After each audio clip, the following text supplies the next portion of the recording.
Let's take a few moments to worship the Supreme Buddha, to pledge our allegiance to the path that the Buddha had shown, and to walk the path, to vow to walk the path until we attain the supreme bliss of Nibbana. So let's take a moment to worship the Supreme Buddha by chanting Namaskara 3 times all together and with me.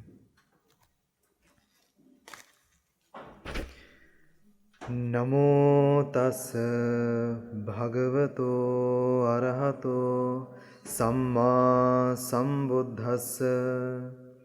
Namo tassa bhagavato arahato samma sambuddhassa. Namo tassa bhagavato arahato samma sambuddhassa. And also, let's take a moment to make a firm determination.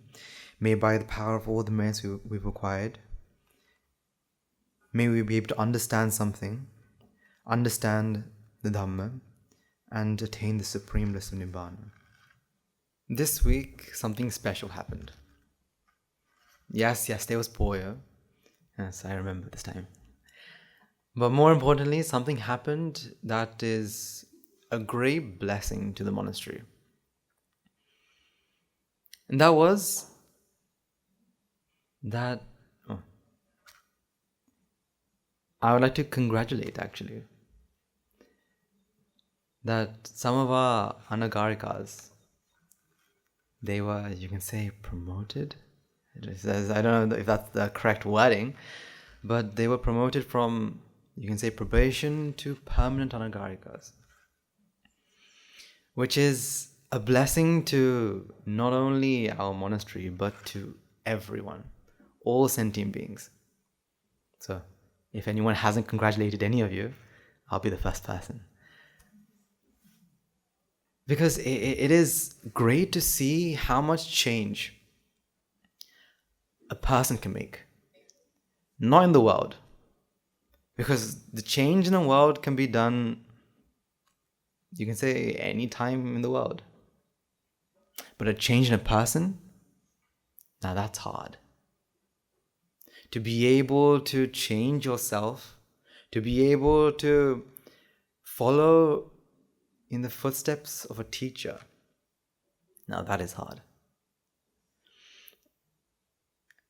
I remember learning these stories of these great arahants, and you hear that they follow the footsteps of their teachers. And you think, oh, that's normal, that's easy. Following in the footsteps of a teacher, that's easy. All you do is you do what they say and tell them what you do. Right? It's easy in the stories. But when it comes to real life, now it's hard. For example, say your teacher tells you, so for example, let's say every day you have the great fortune to, say, sweep the premises. Now let's say you have your way of sweeping, because we have our own way of doing things. Now imagine your teacher says, no, don't do like this, do it this way. In your mind, you automatically reject it. It's like, no, that's not how you do it. This is how you do it. Or let's say your teacher tells you to do one thing, but you inside come up with an argument. You come up with excuses. So for example, your teacher says to do this. You come up and you say, well, I can do it. Not that I can't, because we can do anything, right? But this and that and this and that, because of all this, I can't do it. And depending on your teacher, they may say, I see. Out of great compassion to us all, they may say, oh, that means you can't do it. Then let's try something else. But if your teacher knows you very well, so for example, my teachers will be, well, I told you, you have to find a way to do it. Find a way. So so it is great to see so many young people find their, you can call it an inner calling to look for the liberation. So how many were promoted? I don't know, is that a better way of saying this? I'm going to call it promotion. How many? 19. Such 19 individuals. So it is a great blessing to us all, to all of us. Because the amount of responsibilities they will get in the future as permanent anagarikas will be immense. And they will have the responsibility of helping all of mankind. Okay. So with that, I want to talk about karma. Karma vipaka, because it is such a simple topic, but yeah, very profound. Because, we've always learned, this is your karma. You've done this in the past, therefore this happens to you. Our mind likes stories. Our mind loves stories.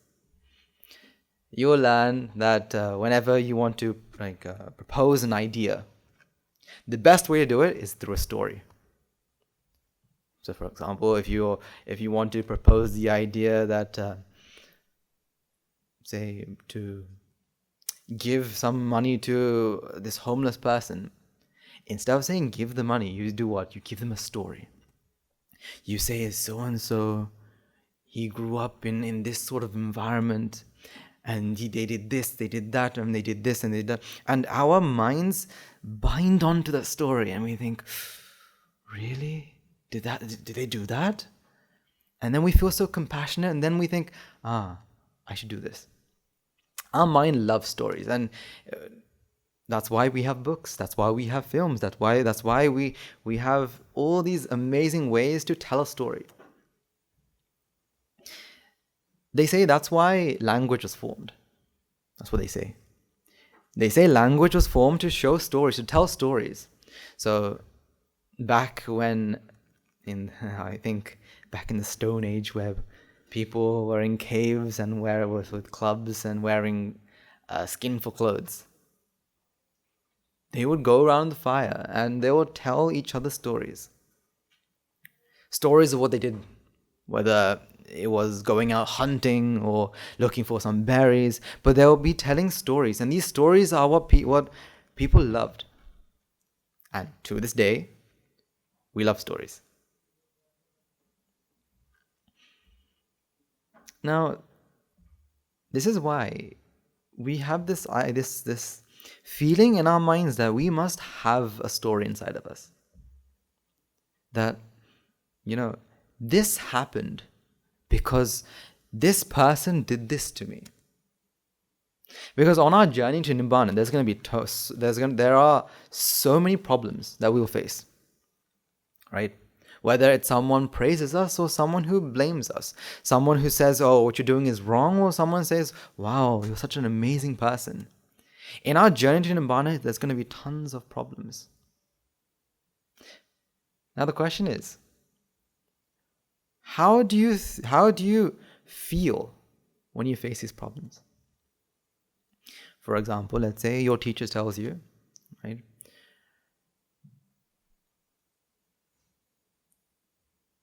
Why did you do this? I was told someone told me that you had blamed someone else. Why did you do it? Or say your teacher tells you that, or someone tells you, like, why did you do this, or why did you do that? Or they give you something that challenges you. For example, today for Dane, right, for your alms, you'll get, I don't think you'll have it today, but someday you'll get, say, melum and curd. Now some of you will be thinking, Malum. Anyway, some of us, especially the younger audience, right, will be thinking, Malum? No, no, no. So salads. No, no, no. We don't want salads. Anything but salads. And some other people will be like, curd? No. But there'll be more people thinking, curd and malum? No. Now it's a challenge that we face. Say you dislike it. Now that's a challenge that we'll face. Now, when you face these sort of problems, think about how you deal with it. Do you think, the problem is in me actually eating this? If I didn't eat it, then the problem is solved. If this person didn't tell me off, then the problem is solved. For example, you face a problem, say for example, the car breaks down. On your journey here, the car breaks down. What is the first thought that comes to your head? The car broke down. That is the problem. That is the problem. The car broke down. Or he said this, she said this, they did this. That is the problem. Now, this is the story that we tell ourselves. This is the story that we tell ourselves, that I like this, I don't like this, they did this to me, and I don't like it, or I like it. This is the story we tell ourselves, and we think, I like this story, I don't like this story. But what is the reality? Say, on my path here, someone pushed me over. Really? Did someone do it? No. This is an example. But let's say someone does. So I'm making my way here. Someone pushes me over. That is the story. What really happened? I got what I gave. This is my karma. This is my vipaka for some sort of karma. And let's say then someone came and they helped me up and they checked if I had an injury or something like that. Now, why did that happen? Again, because this is a vipaka for something that this mind has done in the past. You see, if you really think about this, you can't start to blame the outside. We realize that things happen not because of another person, except for our own deed. Someone gives you a glass of water. You think, wow, that person's very good, right? But what really happened? Okay. I moved this glass of water from here to here. What do you think? Okay. So I move glass of water from here to here. That's normal, right? But if someone moves a glass of water and I feel this glass of water is given for me, now I think, wow, that person, they thought I was thirsty. Look how compassionate they are. But really what happened? I got what I gave. This mind got the relevant vipaka. We have this massive deal with this outside world. We think that, okay, things are happening to who? Me. This person is disturbing who? Me. I was pushed over by someone. This happened to this happened to this other person. But what really happened is what? I got what I deserve. No one is giving you anything. Instead, you are getting what you have given. So, what is the point of me being angry at someone else? What is the point of me being upset with someone else? So, for example, let's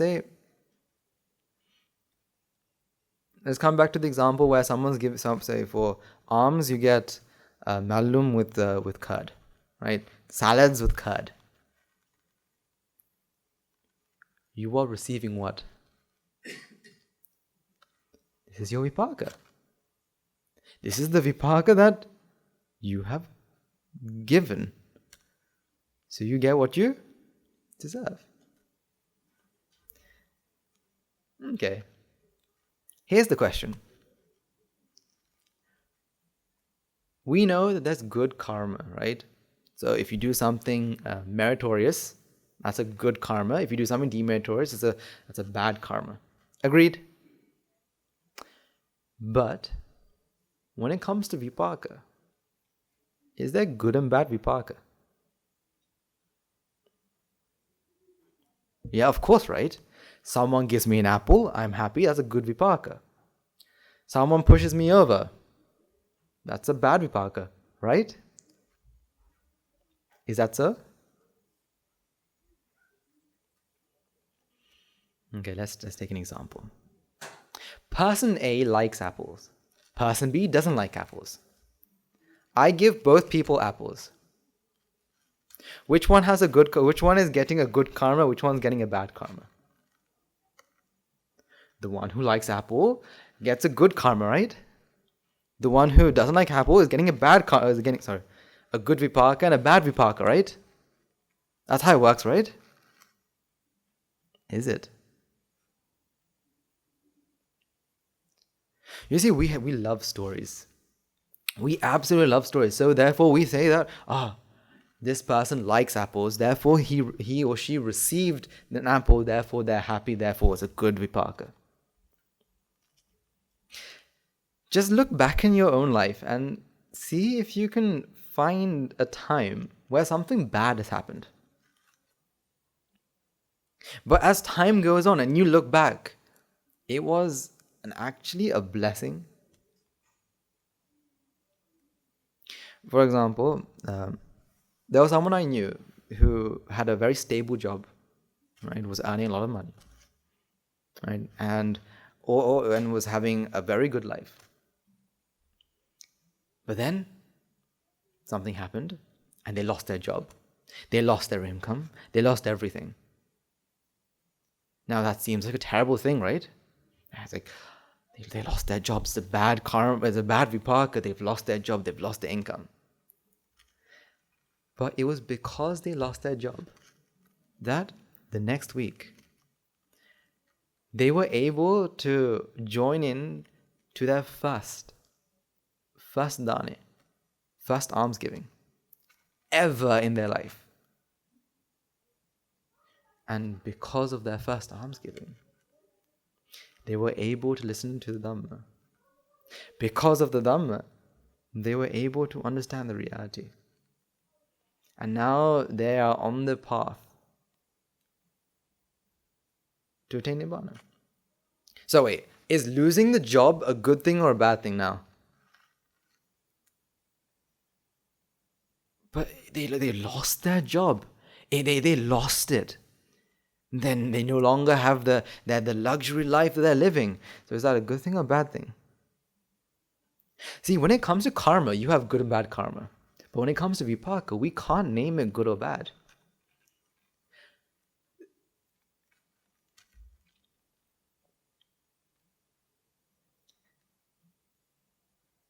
But we feel that this is this happened due to my good karma. This happened due to my bad karma. Again, it's because of this story that we tell us, that our mind makes, that, this is my good karma, this is my bad karma. So me getting an apple, if I like apples, is good. But if I don't like apples, it's bad. But karma, vipaka is just vipaka. Vipaka is always neutral. Never is it good vipaka or bad vipaka. Or we can't decide whether it's good or bad. Vipaka is always just vipaka. Always the result of a karma.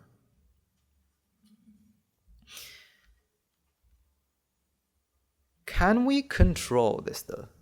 Can we control the vipaka that we receive?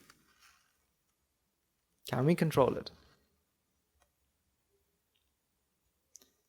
Because throughout the infinite journey in samsara, right? Throughout the countless lives before, we have received, we have done many good and bad things.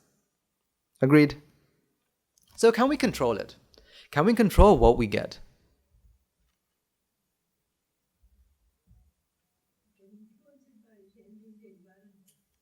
We can influence it by changing the environment, yes. But the change of environment is because of what? Another vipaka. So here's an issue that many people face, especially as you start the journey into Nibbana, right? You're at the Valley Malwa, you're sat down, and you're trying to contemplate. Trying and trying and trying and trying. You look at the time, 50 minutes past. You look at the time, half an hour past, but nothing's happening. You're like, yesterday I was able to contemplate for half an hour, but today not even 5 minutes. Why is that? Why is that? Because what you give is what you get. This is your karma. Because what is contemplation? What is contemplation? If we look at what contemplation is, it is when your karma, or the karma that you've done, or the vipaka of say the dhamma enters the mind, and the mind now runs through with the dhamma. That can only happen when the vipaka is there. So if you're trying to meditate and you're not and you feel that you can't, why is that? Because what we have to remember is everything is what? Everything is cause and effect. The causes weren't at play here, therefore there was an effect. So what's the best thing to contemplate on at that moment then? So you're trying to meditate, right? You're trying to contemplate, and it's not working. What's the best thing to meditate on then? What's the best thing to contemplate then? That contemplation itself is what? Cause and effect. Because we sincerely feel that we are the ones who try to contemplate. So you'll continuously hear that, you know what, try your hardest. Practice the path. Because you have to attain your own liberation. What is that actually doing? Doing what? Aligning the what? Causes. Aligning the environment that influences the what? The vipaka. Because we still feel that stories. I am the one contemplating. I have the attachment of, say, not eating, I don't like eating curd and mallum. The reason why I use curd and mallum is because I've been talking to lots of people, and most people have said that, curd and mallum. No. Like, curd and rice, okay. Curd and say curd and dal curry, okay. But when it comes to mallum, no. That's difficult. So that's why I use this example, right? So again, curd and mallum, right? Eating curd and mallum, that's hard. Now, so I'm the one contemplating about this. We feel that we are the ones doing it. That, again, other people are doing things for me, are doing things to me and for me. But really, in reality, what is actually happening? The causes align to give you the effect. The causes align to give you the effect that is manifesting in that moment. But yet you feel what? No. This person is doing something to me. I want you to disassociate yourself from this idea and understand whatever happens, whatever you perceive, whether it's through your eyes, ears, nose, mouth, or eyes, ears, nose, tongue, body, and mind. These are all just what? These are your vipaka. Can we turn on and off our karma? Because our vipaka is driven by what? The karma that we do. Agreed? Due to our karma, we have our vipaka. Do a good karma, we have vipaka. Do a bad karma, we have what? Vipaka. So according to our karma, we have a vipaka. And if we have ignorance in the mind, what happens? The vipaka leads to what? Karma. Vipaka, karma, karma, vipaka, karma, vipaka, karma, karma, vipaka. And we're driven in this cycle. Is there any moment that we can switch off the karma that we do? So for example, when you're contemplating, you turn on karma. Because contemplation is also what? So can we switch on when we're contemplating, but when we're angry, we switch it off? We switch on when we're doing something, we're doing a merit, but we can switch it off when we're not doing anything. See, at this very moment, what are you doing? Karma. Using the vipaka.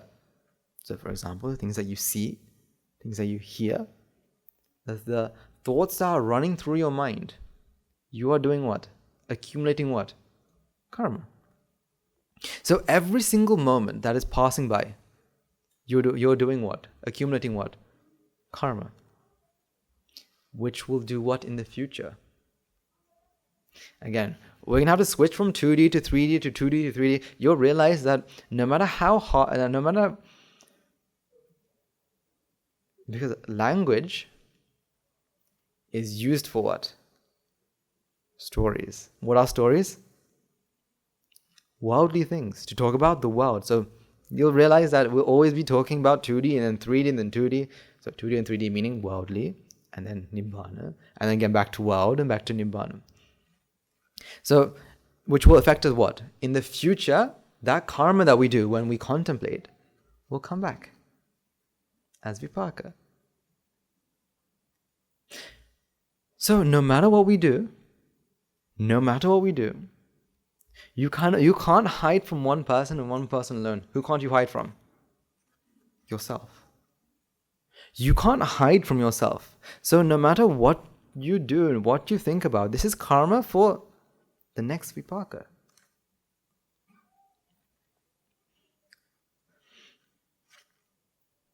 For example, sometimes you feel like, you know what, I've been contemplating for too long. I deserve a break. You know, I've been thinking about dhamma for the last hour or 2 hours. You know what? 5 minutes, I'm just gonna try to think about something else. What are you doing? What are you doing in that moment? Karma. You can try to hide it from your teacher. So you can say, you know, Swaminatha, teacher, I've been meditating for the last 2 hours. When only, say, you tried for an hour, but the other hour you got bored, and therefore you just went and you roamed. You can tell that. You can hide it from anyone. Except yourself. You can hide anything from anyone except yourself. So I remember back in the past, I remember like watching these murder documentaries, looking how investigators investigate murders and how there are still unsolved murders. And you're like, okay, so if I was to commit murder, how should I do it? Why? Because we don't want to be caught. Why? We want to keep it hidden. But you can hide it from anyone. Except who? Yourself. So whatever you do, however you spend your time, you're doing karma for whose vipaka? You affect yourself. So every moment you spend not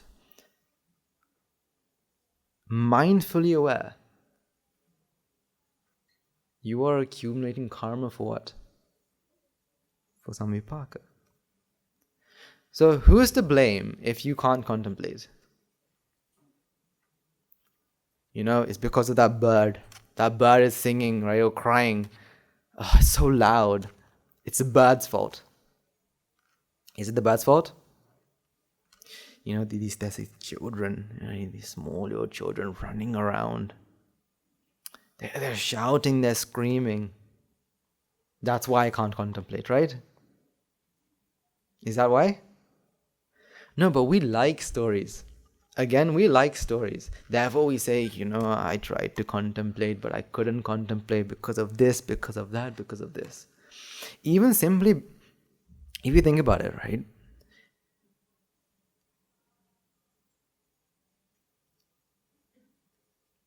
Imagine tomorrow, Guru Hamza is going to give a special sermon. And it's not going to be recorded, right? Not going to be recorded. It's not going to be published anywhere, right? Only those who are there in person will be able to listen to it and no other. And so we're all very hyped because it's going to be a very special sermon, especially, and then say this is the sermon that will help us all attain Nibbana, right? Example. And we're waiting for it, right? But then today you get a call from, say, a relative saying that, so-and-so passed away. You must attend their funeral.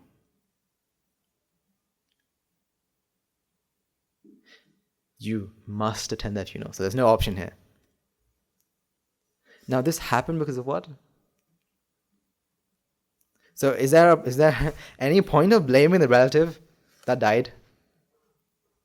Curse the dead relative.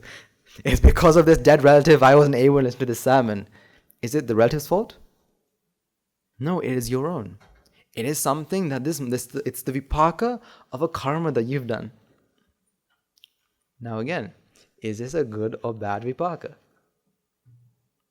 Is this a good or bad vipaka? Guru Hamza's exclusive sermon. You're missing it. Right? This is the sermon that's going to help you all attain Nibbana. You're missing it. Is it a good or bad vipaka? It's a bad vipaka, right? We can't say. Why? Maybe you go to this sermon and say it's a very good sermon, but you were half listening and you understood something completely different and you ruined your own journey. So it was a blessing in disguise. So was it a good or bad karma? Good or bad vipaka? We can't say. Vipaka is vipaka. But what we have to understand is, for all our bad actions, right, bad karma will give to a negative vipaka. But we can't decide. Only a person who can truly understand karma vipaka, truly understand vipaka, the vipaka energy, can understand if it's good or bad. Anyone here have a full understanding? No. There's only one person who had. And who's that? The Buddha. And will be the next Buddha. But we can't decide and say, this is my good karma, this is my bad karma. But again, we can... Now, that doesn't mean, contemplating itself is what? Due to my vipaka. So, if I sit back and let it happen, it shall happen, right? So, that means, I don't need to do anything. All I have to do is sit down and if contemplation is supposed to happen, it will happen. If not, it won't happen, right? Because why? Contemplation is not under our control. It's due to vipaka. The best example you can give is contemplation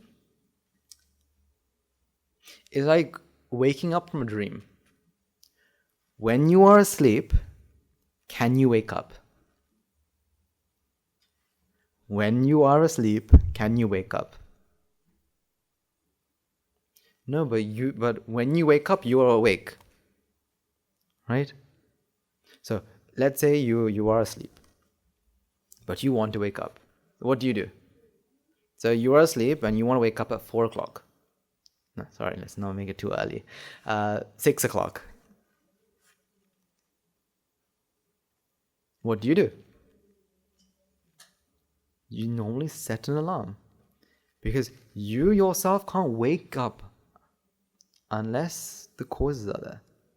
Same with what? Contemplation. Same with what? This trying to be mindfully aware is like being awake. Only something has to trigger it. Because no matter how much you're asleep, let's say you are dreaming, right? Let's say you dream of coming to the monastery and you're listening to a sermon by Swaminathan, and the Swaminathan in the sermon, in this dream, tells you to wake up. Can you? If someone in your dream tells you to wake up, can you be like, okay, I'm dreaming here, now I have to wake up?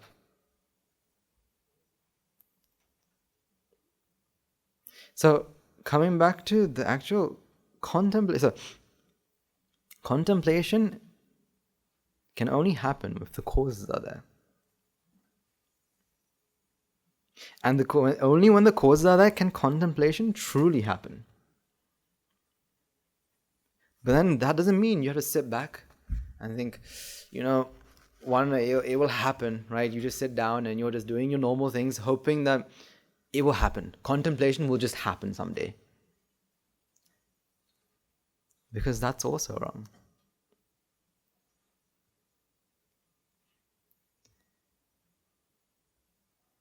If you think about it, that is how it works, but that is wrong. Because why? The causes have to align. So what am I doing here? Trying to give you what? So this is when you're listening to this, what are you accumulating? Karma for what? Future vipakas. So this will now help align the vipaka for you to start contemplating. But when it comes to the actual reality, contemplation happens. So here's the thing, right? What we have to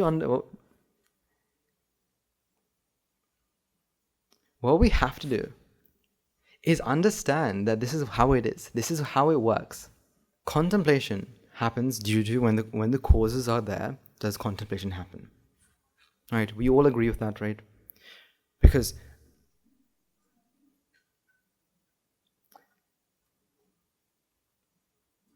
if we were to define what vipaka is, how would you define it? What is vipaka? Vipaka is when, for example, the I and what? I and an object comes into contact, and all the conditions are right, and that gives rise to what? A seeing mind. A seeing mind. That is your vipaka. So when your mind and the dhammarupa comes into contact, now you have what? A minding mind, a thinking mind. A thinking mind. And that is what? That can be the contemplation. That's why last time we talked about having a trigger to trigger this contemplation.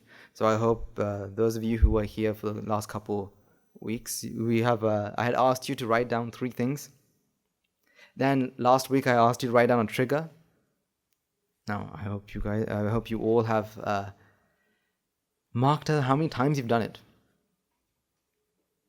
If you haven't, you have this week as well. Because we know people are forgetful. Right? We're very busy, even busy for our own liberation. I understand. But what we have to do is we have to trigger this contemplation to happen. Because remember, contemplation happens. Not that I contemplate, not that I can control what I contemplate about. Instead, contemplation happens. So that's why the trigger is very important. You have to have something to trigger it. Whether it's a place, whether it's a time, whether it's a person, whether it's a thing. But contemplation has to be triggered. Something has to trigger. For example, So I think we may have talked about this last time as well, but when you sit down for an exam, it's an experience that we've all been through. We sit down through an exam, and sometimes when you sit down, you have completely forgotten an entire topic. And I think it's called a mind blank or brain blank, where your brain just goes blank. If it was you who was remembering, shouldn't you be able to remember everything? If you can study and remember everything you study, and if that's under your control, what's the point of doing exams? All you do is you breathe through all of it and you can just write there and then. But that's not how it works. Instead, it's when the causes are there. Do you have the effect? So memory itself is what? Cause and effect. And therefore contemplation is also what? Cause and effect. So coming back to where we started, we have to first of all realize that our karma can only affect us, that everything that's happening to us is what? Our own karma. Whether we're seeing, hearing, smelling, tasting, or touching, or thinking, this is all what? Our own vipaka. Vipaka for the karma that we've done. We used to think, right? We all used to think that, it was because I did this, this other person did this to me. Because our mind likes to, again, stories. Our mind likes to build a story that,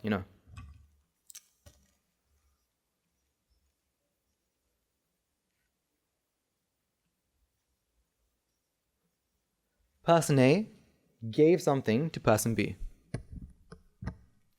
Person A gave something to person B.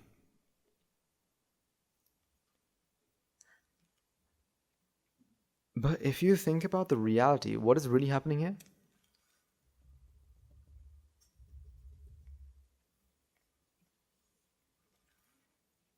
They are two completely individual happenings. So this is person A, this is person B. Right? Person A is doing what? For example, let's say they have an apple. Right? They have an apple in their hands. When they have an apple in their hand and they perceive the apple in their hands, then what? That causes the next thought. I have an apple. This other person doesn't have an apple. So I should give. So in their mind, a dhammarupa arose. A dhammarupa arose thinking, I should give. Thanks to what? Vipaka. So the dhammarupa arose saying that, I should give this apple. I have an apple, they don't have an apple. You know what, I should give it to this. And therefore, so mind plus dhammarupa gives the idea. That makes the person think that it has to give. Therefore, gives. Therefore, this person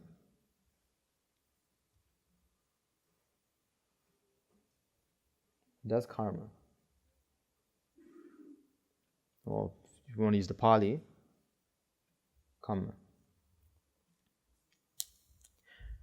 Where did this come from? Where did it come from?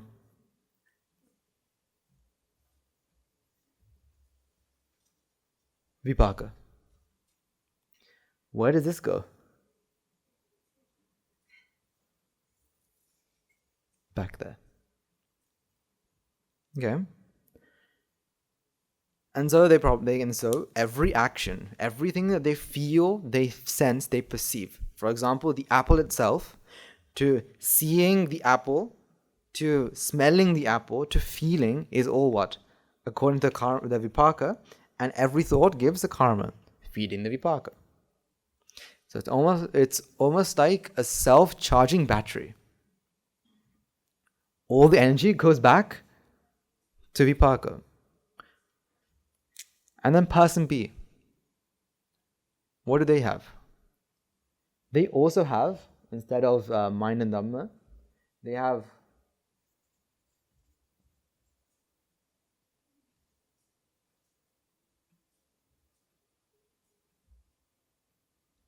I plus image, right? Again, image doesn't mean this, but we'll call it, to make it easier, rupa. I plus rupa. I plus rupa comes together, and then what? They see the what? They perceive the what? The apple. And they take the apple, which is what? Also karma. So this came from what? Vipaka. As you can see here, vipaka is what gives this person the idea, and vipaka is what person B receives. So whether what you see is vipaka, what you receive, because what is receiving? What is receiving? For example, person B sees, or person B feels, which is coming from the person B's 6 senses. And then person B thinks that person A gave this to me.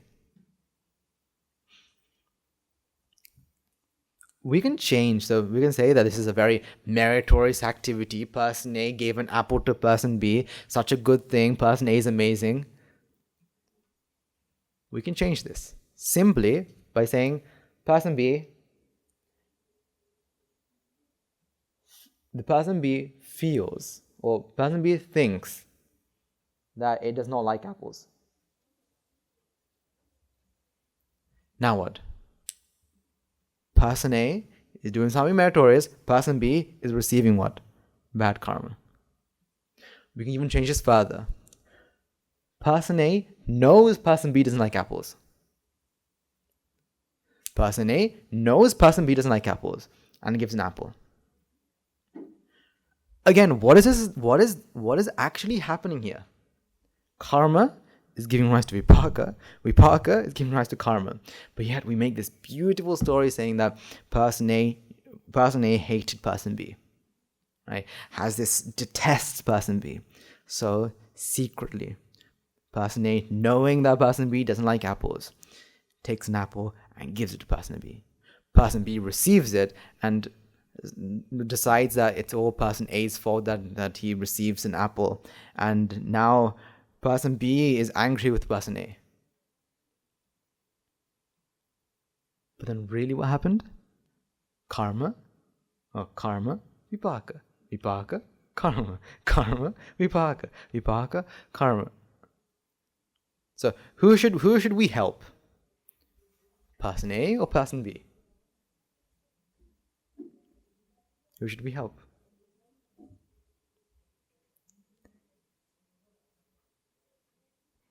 Is there a single person here that we should help? Because we think, okay.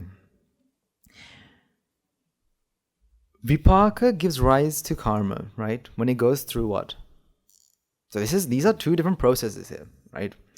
Vipaka, when goes through the mind and dhamma gives rise to, well, one of the outputs is karma, right? Right? Karma can only happen when what? When one condition is still there. What's that condition? When ignorance is still there. Now, wait, can everyone see this bottom part? No, right? Okay. I can't erase this all. but we'll write on top now.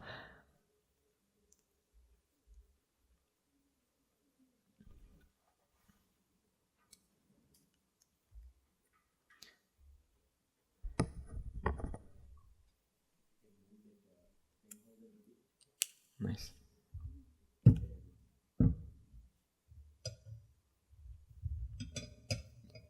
I hope everyone can see. Yeah? Okay.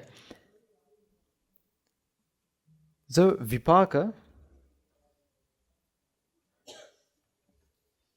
when it goes through a certain box,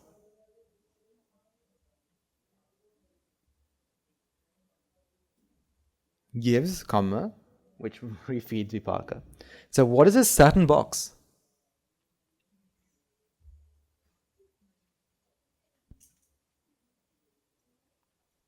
Ignorance. And yes, the mind is one, but the mind is more of the process. But the mind itself doesn't give rise to karma. But without the mind you can't have karma, but it's not because of the mind do you have karma. Instead, it's because of ignorance. Let me explain. Only if person A thinks that I am giving an apple to person B, is that karma. If person A doesn't feel that he's giving it to someone, can that be karma? Can that be in a very not minuscule way, but in a large way? Okay, so let's take the example. Person A wants to do merits, therefore gives an apple to person B. Right? Person A wants to do merits and gives it to person B. Person B is happy. Now, let's say person A doesn't feel that it's giving this apple to another person. So another example would be, I take the cup and place the cup here. Am I affecting person B? Am I affecting person B? So is that karma affecting person? So is that vipaka affecting person B? No. So it's only if when ignorance gives rise, the ignorance process gives rise to jati, or gives rise to this feeling that I am giving an apple to, or person A is giving an apple to person B. Does it give rise to vipaka or karma? If vipaka doesn't go through ignorance, instead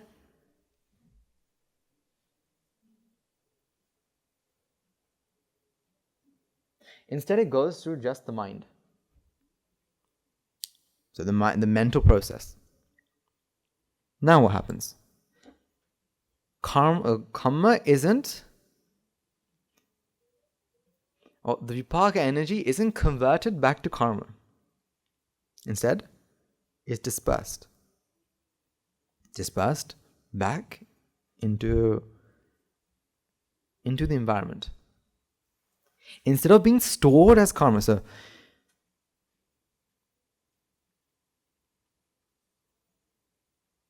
because what we have to remember is karma is an energy. Vipaka is an energy. Vipaka energy. Right? That energy cannot be created nor destroyed. It can only be converted. So if I asked you, these lights are on. Where does the light energy go? Or what happens to the light energy? What would you say? What happens to the light energy? Some of them are absorbed, some of them are reflected, some of them go through your eyes and turn into electric energy and ... But in the end, it's dispersed. Like that, when vipaka goes through just the mind, the vipaka energy disperses and is not restored as karma again. If I was to explain dispersion, or the idea of being dispersed, better.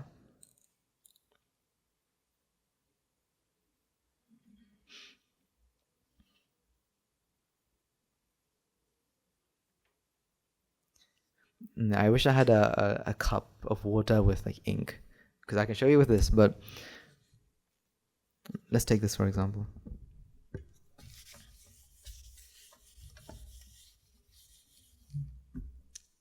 You have to bear with my drawing here. I have a container of water. And luckily we have colors. I put a drop of ink into the water. A red ink, right? What happens to the ink?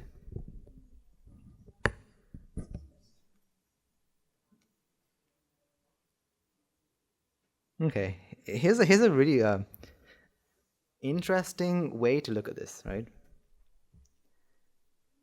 Let's zoom in, right? Let's zoom in. We have a drop of ink is what? Scientifically, what are drops of ink? Many atoms of ink particles, we'll call them, right?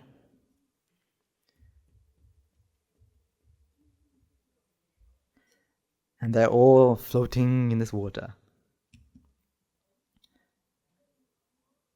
Now we call this, it has random movements. So all these ink particles are moving randomly. So say one particle here will randomly in 5 minutes will be here. And therefore we say that the ink disperses because of its random movements.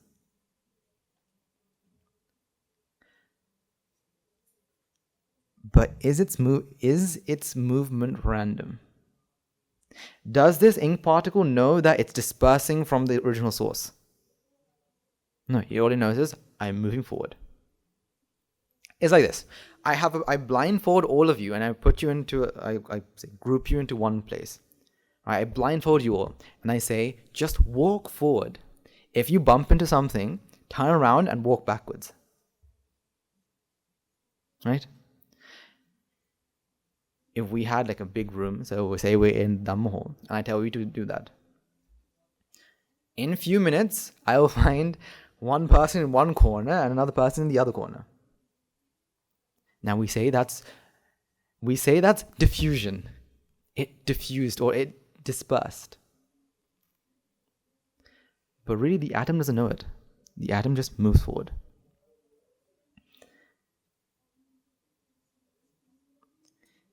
Now here's the question. If all atoms or all these ink particles are moving, can't there be a time where all the ink particles, they all come back into the same position? Can't it? This one goes from here and goes back to here after, say, 3 years. Another one goes here and comes back to here after 3 years. Can't the ink blob come back to its original shape? Again, you can't say original shape because it doesn't have an original shape. But come back to the same shape that it was when it came into the water. Same drop. It can. But yet we say it disperses. We say it diffuses. But the atom itself doesn't know that. You think about it, right? If you leave the ink for long enough, and let's say it's in a perfect environment with the perfect chemicals, the ink blob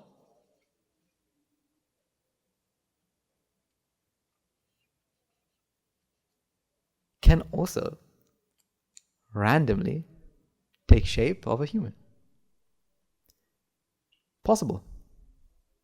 But yet we feel, no, it can't be, because why? When ink disperses, it has to go all the way, all across the water, and it has to just be like that. But no atom knows that. Now, coming back to the dispersion, right? So when the vipaka goes through the mind, and the mind doesn't have ignorance, the vipaka energy disperses, meaning that it goes back into a more dispersed, or into a more, the word that comes to me is chaotic form. So it's not in a very orderly fashion as vipaka. Instead, it's in everything. Or in other words, it goes back to pure energy. Let's not go down the rabbit hole today, right? So this is what happens when vipaka goes through the mind, when it has ignorance. Instead, it recharges the battery, and again, karma becomes vipaka, vipaka becomes karma, right? And it feeds itself. So in reality, when we have person A and person B,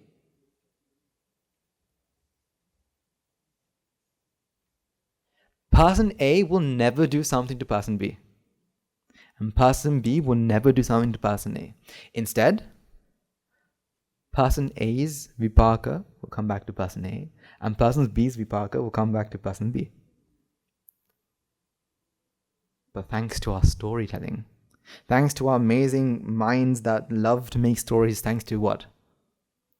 Jati, thanks to ignorance, we feel, no, person A and B are friends. Person A and B are enemies. Person A and B are frenemies. Again, these are all stories in the mind. So what we have to do is we have to break these stories, especially with ourselves. The stories that we place in ourselves. So, for example, I am going to say someone is trying to hurt me. Someone here is praising me. Someone here is doing something to me or for me. What we have to understand is, no. Instead of someone doing something to me or for me, vipaka is coming back to this mind. Vipaka is coming back to this mind. We have to disassociate this story from the external world. That this external world is what creates. Again, we think that the external world is what creates the story. That person A thinks person B is a friend because of person B's actions. Instead, person A's vipaka is giving rise to person A.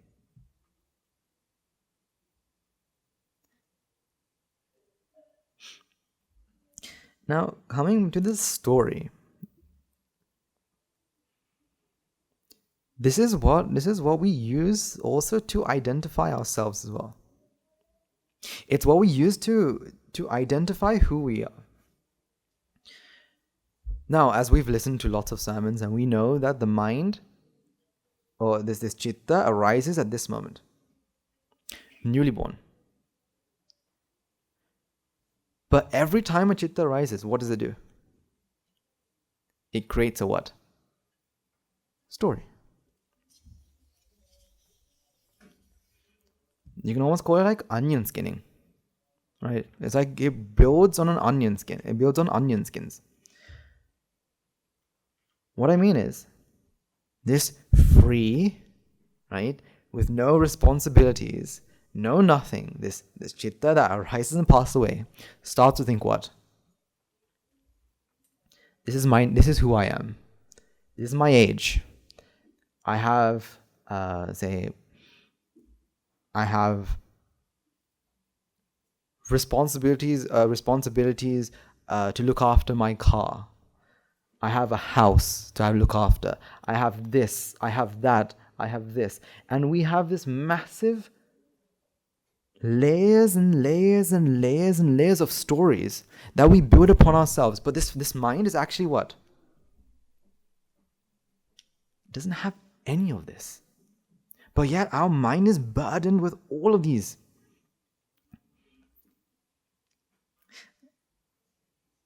Let me show you how this works as well, and what it does.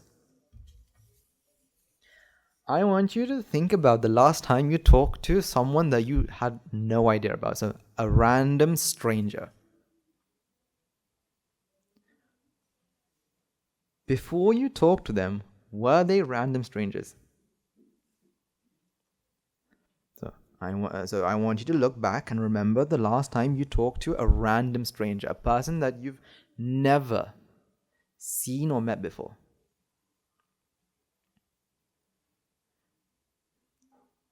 But before you actually talk to the person, they're no longer strangers. Let me explain. How common is it for two people to talk on a train? Two random strangers to talk on a train. How common is it? You can say it's not very common, but it can happen. Why? Say two people at the train station. Two people at the train station. They both believe that they're where? At the train station. So their stories of themselves have train station in it. Therefore, both of these people have something to identify with. Similarities. Let's say both of them are going on the same train. Now they are more likely to converse. Because why?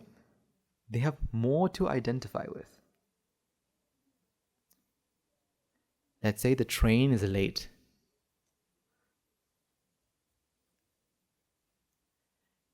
Now conversations are more likely. Because why? They now feel that I'm at the train station going on this train and my train is late. This other person is also at the train station going on the same train and that same train is late. You see, the more you guys the more these two people have in common, the more they think, they're no longer a stranger. I can go talk to them. I can go converse with them.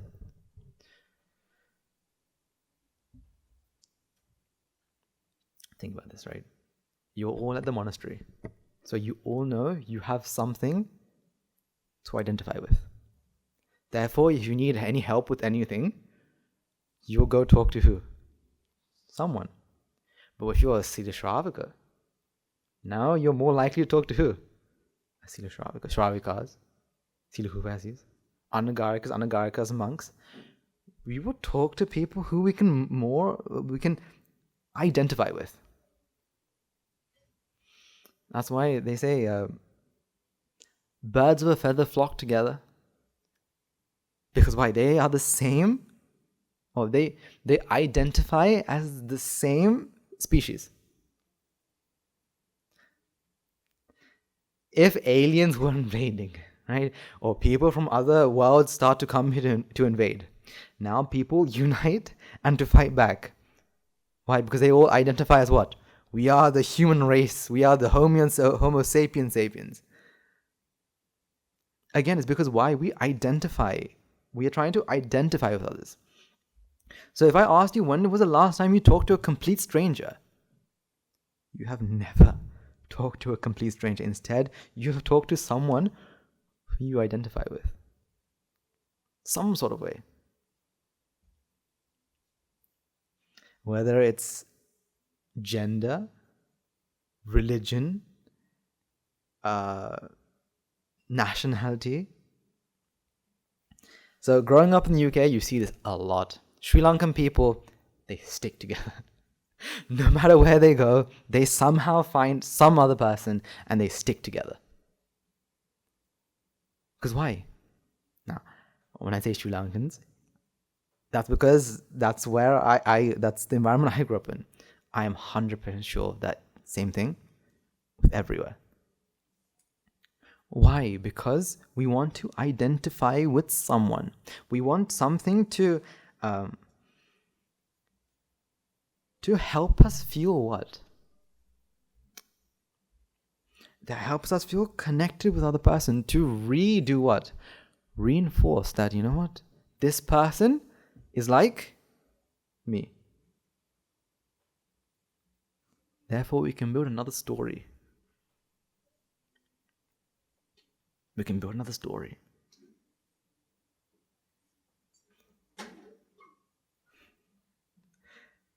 The power of stories can connect and destroy connections.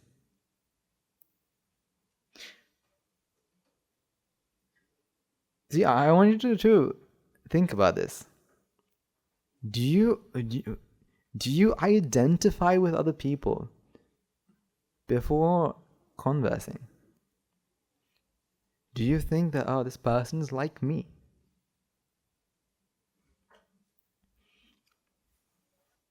Another example would be, say, at the airport.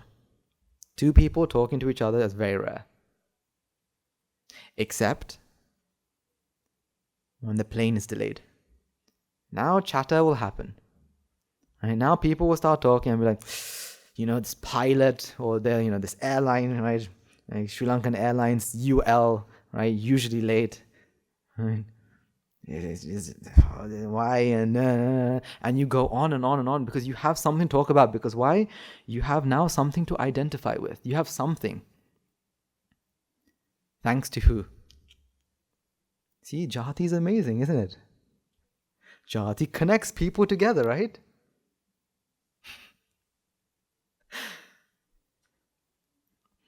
You see, try to understand, is this how you connect? Is this how you talk to others? Do you make sure you can identify with them before talking? If so, you're feeding what? You're feeding Jati. You're feeding the enemy here. Stronger and stronger, it can become very strong. That only to an extent that some people will only talk to people they know very well. That they don't like talking to people who they can't relate with. So we feed Jati using stories. Let's look at another story that we like telling ourselves.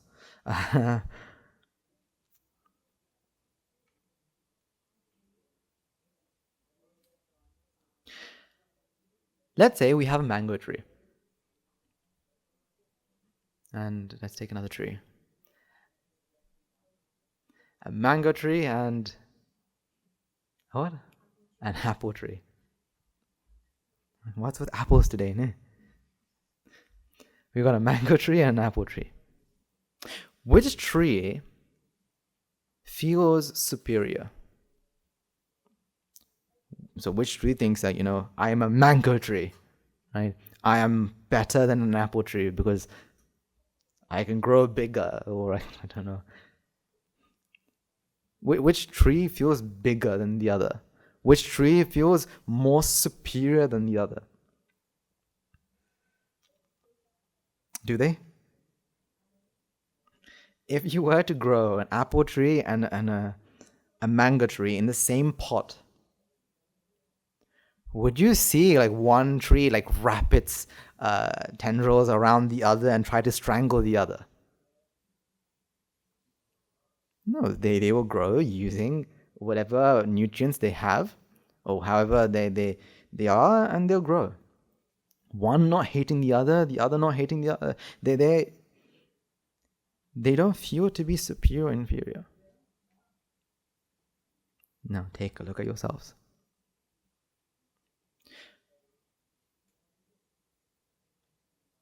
Our minds are newborn.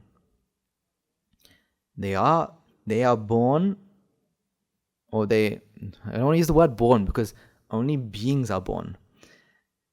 But they arise, yes, with ignorance, but with a blank slate.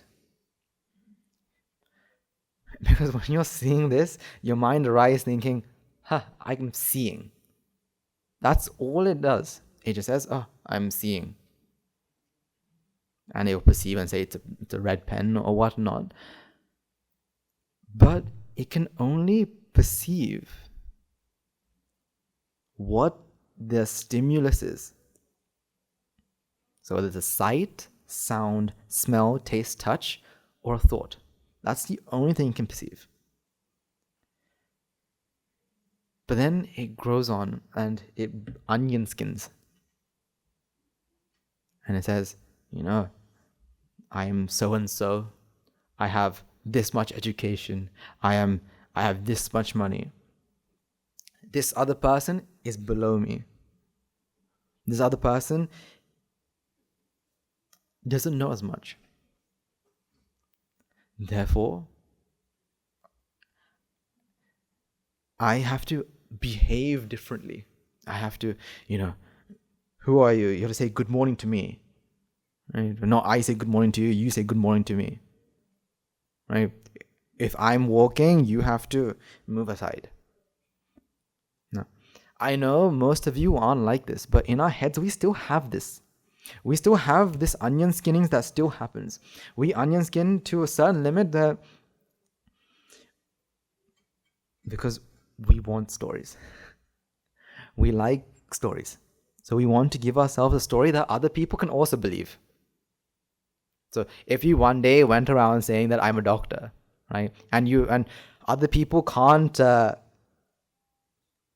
confirm it, that means it's not a story that is reliable. Therefore, you don't like it. You want a reliable story that other people can also agree with.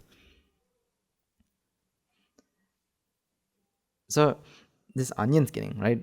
We onion skin and we make an identity in every single thought. And then we compare with others.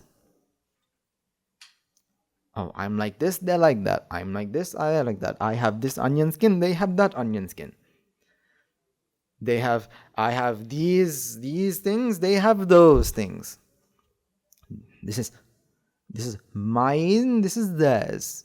I have more, they have less. They have more, I have less. We have the same.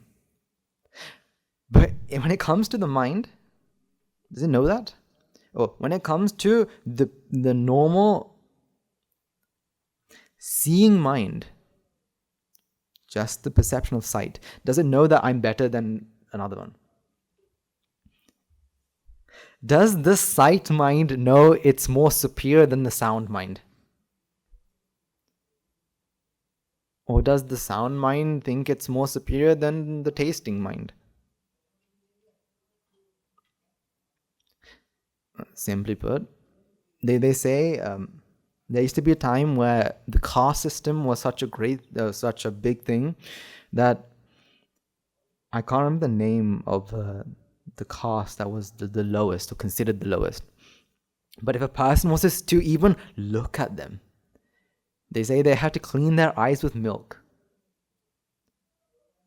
Because why? Because we are superior, they are inferior. If they are inferior, then we have to think, my eyes are now cursed, or my eyes are... Does your eyes feel that? Does your eyes know the difference between feel that this is better than this or this is better than this?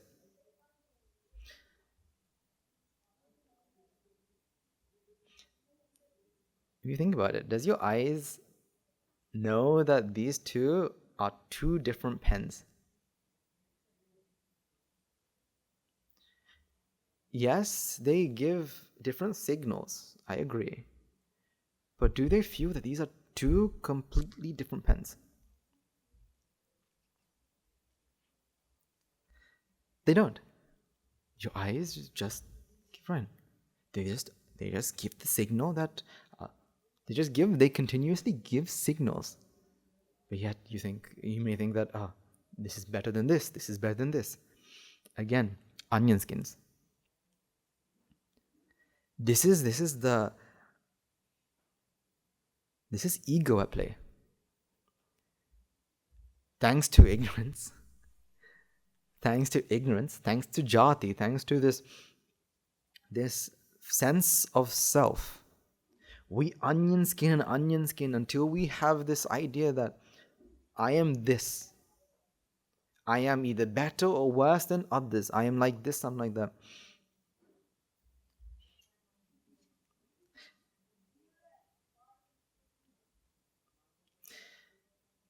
Imagine you see a child playing with a car. Normally we feel, there's a child just playing with a car. There's such a small baby or small toddler. Now imagine a big person driving in a car. Now we think, say, driving in a very fancy, I don't know, like a very expensive, diamond-plated sports car. Now we're like, that one, the person who has that, they're superior, they've got so much money, they have all this wealth and all this. But the child playing with a car, like the plastic car, they're no one, they're small babies. But when it comes to the mind, what's the difference? When it comes to a mind, what's the difference? Is there a difference? One of them is seeing, the other one is seeing. One of them is hearing, the other one is hearing. When it comes to the mind, there is no difference. But yet we feel that this person, this rich person driving in a gold or diamond-plated expensive sports car is superior. This little child is inferior. So if the little child needs help, we will really help the person. We will help the little child. Because why? They are inferior to us, so we feel that I can help. But when it's someone that you feel to be superior, now helping, unless you have your advantage, helping doesn't happen. Helping won't happen. But when it comes to the mind, it is the same.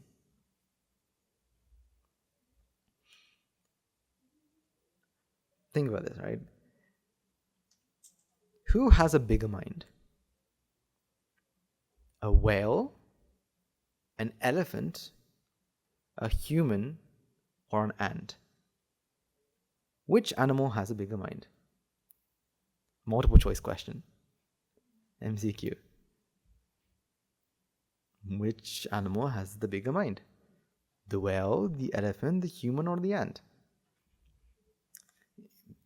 The ant has his head is like this big, probably has this very small mind. We've all heard the elephant has a brain of a peanut, right? Therefore, it must have a very small mind as well. Right? But the whale, no matter how small the whale's brain might be, it's a big animal. It probably has a massive mind. But a human, we have the mind the size of this. Right? We have the size of the brain, probably maybe a bit bigger, a bit smaller, but like around the size of the brain. Is that so?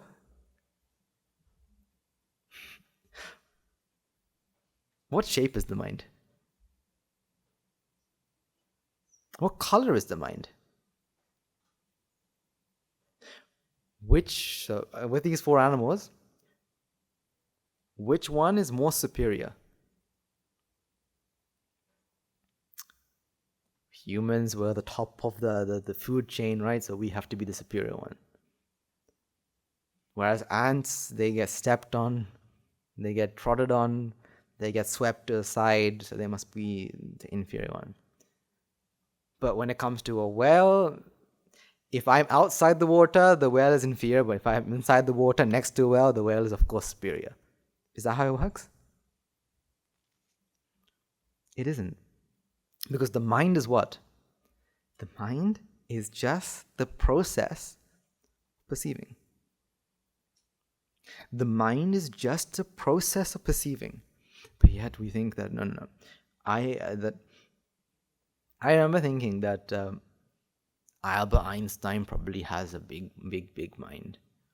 Brain, we have his brain, but his intelligence, and therefore he has a bigger mind. His mind probably works faster than everyone else's. Right? It's probably very, very fast. Therefore, that's why he was so intelligent. I want a fast mind. But when it comes to speed, who has a faster mind? You or a snail? Which one is faster? Snails, unless it's like turbo, right? It's very small, very slow, right? Which one is faster? So which one is superior? We can't say. Then there is no. We can't say. We can say. None of them. It's like saying, this is air, this is air. Which air is better? You can't say, because why? They're both air. They're both, or every mind is what? The same. Every mind around us is the same. It all arises at this moment. Every mind will arise at just this moment. A newborn, fresh mind. But yet we think, no. I've been here for 65 years. I am old and I have all the knowledge and experience. You must respect me.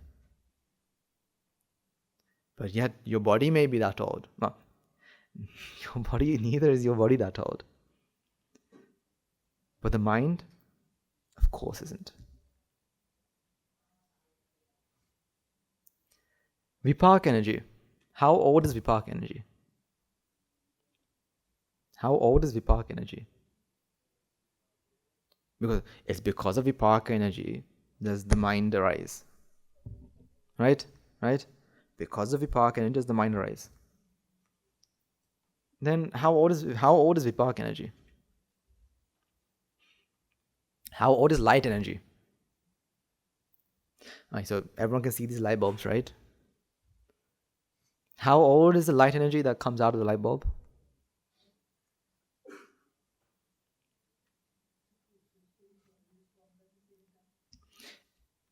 It is something that happens at this moment.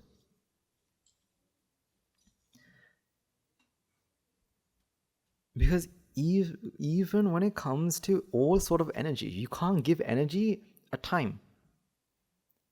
You can't give energy time. Scientifically, we do.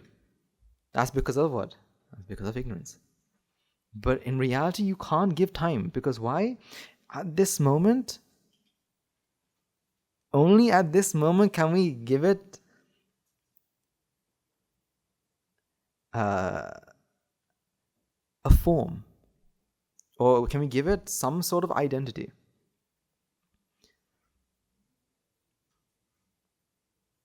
For example, if I was to ask you, what do you think is colder? This metal piece or this plastic? Which one is colder?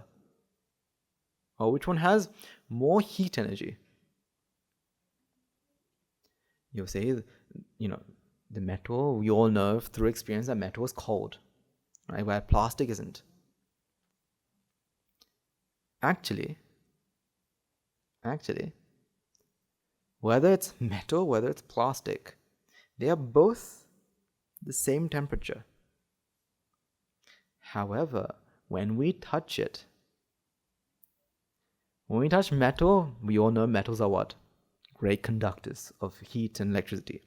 It absorbs our heat and we say, this is cold, I like the cold. But when we say plastic is an insulator. So when we touch it, now the heat isn't absorbed. Therefore we say, it's warm. Or it's normal. Again, we can only label something only at that moment. For example, we can only say, we can only talk about something at that moment. When we talk about the past, we're only talking about a memory or like a snapshot of it. For example, we have a red pen. Now we don't have the red pen. If I said we have the pen, now we don't have the red pen. Now if I asked you, what color was the pen? Or what color is the pen? What can you say? It's red. Is it red though?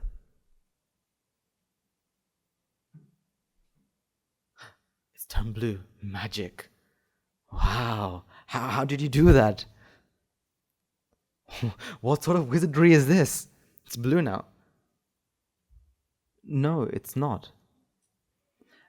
When it's no longer in your sight, we can only take a snapshot and say, well, it was red. Not that it is red. Okay, let's turn blue back into red then. Wow, back to red. Amazing. Again, when it's no longer to be seen, we can't say it's still the same. We're talking about memory, but yet, thanks to Jati, we fix it and we say, no, this is what it is. We say that this is the color. It is a red pen. That it cannot change color. Now, coming back to the onion skins, right? Because this is a very interesting concept. It's very interesting. Because now you know about onion skins. I don't know if it's actually called onion skins, but it reminded me of onion skins, so that's why it's officially now called onion skins. But now you know about onion skins. I want you to try to see your life using this. The next person you talk to, see how many onion skins you share with the person, or you feel that you share with the other person. How much of these do you still identify with? Do you still think that you're some sort of person? Do you still think that I am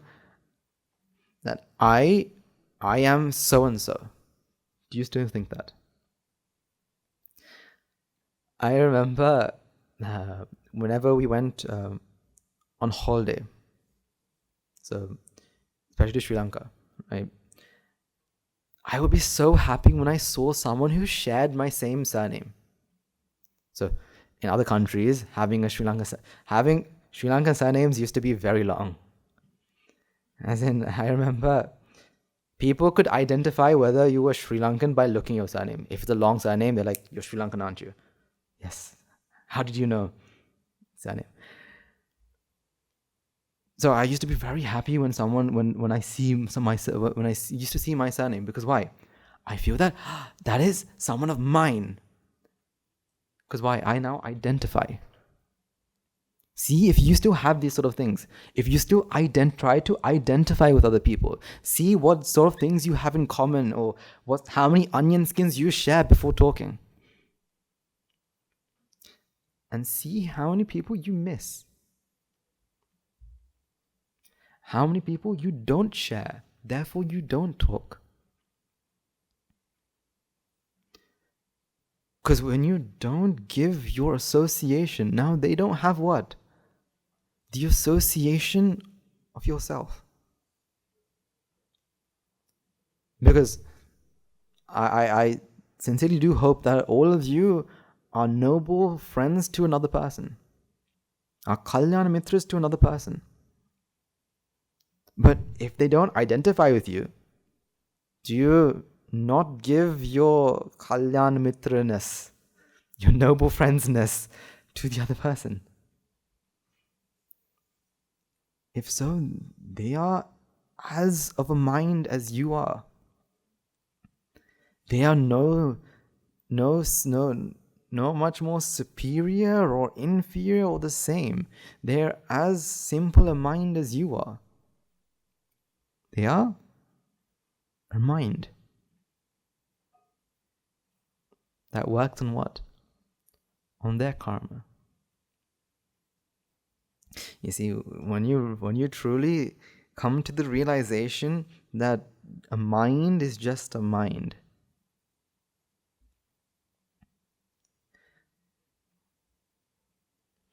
that a mind is just a mind.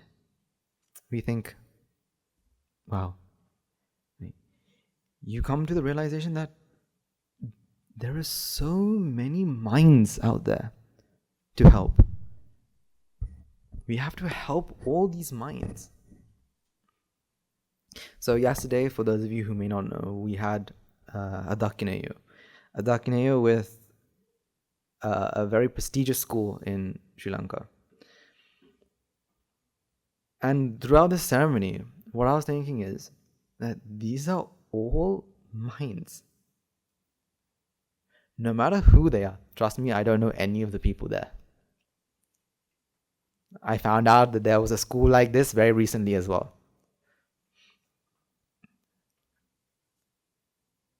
But you come to realize that these are all minds.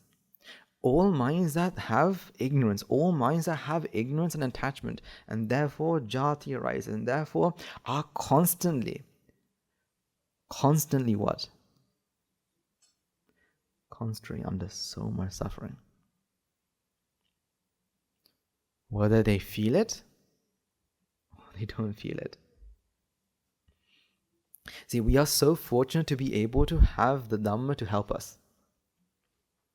We are so fortunate to have the Dhamma to help us liberate ourselves from ourselves. To stop ourselves from feeling this fear, stop ourselves from suffering altogether. But what about the other people around you? What about the other people around you? Those who cannot onion skin with you. Now what about them? Can you help them? If you can't find any of these things to onion skin with, at least onion skin with that they have jati. See, that's everything. We all have that in common, right? We all have ignorance. Now help the person. Now help them. If you can't, because Nibbana is you getting rid of these onion skins. That they're no longer onion skins except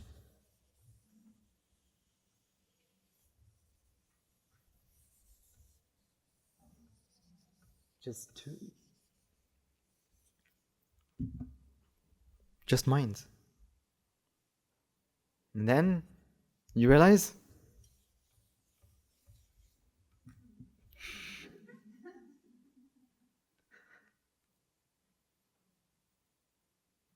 you see, peel away the onion skins. Again, for as long as you're mindfully aware, you'll remember this. But the moment you come out, you're back asleep. Now you're back asleep. Now you can only wait until you're woken up to carry on. So peel away these onion skins. Peel every onion skin away until you're left with the core. Now you can relate to everyone. Now you can connect with anyone. Whether they are richer, poorer, whether they're more better, more intelligent, less intelligent. If you peel away the onion skins, you're left with just the mind. Then you're able to connect and help anyone. Because something that we all, I feel that lots of people have is that we can only help simply the Buddha's teaching belongs to Buddhists. That can only be helped with Buddhists. But if you ask the Buddha, who do you belong to? What do you think he will say? Everyone. Now let's scrap that. Everything. Belong to everything. I don't belong to a certain group of people. I belong to everything. You see, we have to peel away these onion skins. Identify the onion skins that you have and peel them away. Only when you realize that... So, right now, you may not think that you have many onion skins. I live a very simple life, don't have much, I just have this and that. But once you truly start to realize how many onion skins you have, we have many, many kilometers of onion skins. Many, many layers. Some of them really big and thick. Some of them very some of them just like a thin skin, like one layer, thin skin layer. But still, we have those onion skins. Peel them away. Now, the question is, how do you peel them away? Because I can talk about what you should do. But the Buddha doesn't end like that. What you should do. He talks about how you should do it. How you should do it. Because he comes up to this world to not just to show the problem, because anyone can show a problem.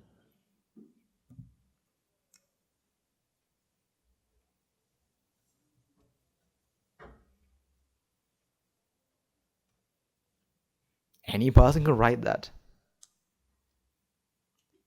But only a teacher can show you, not the answer.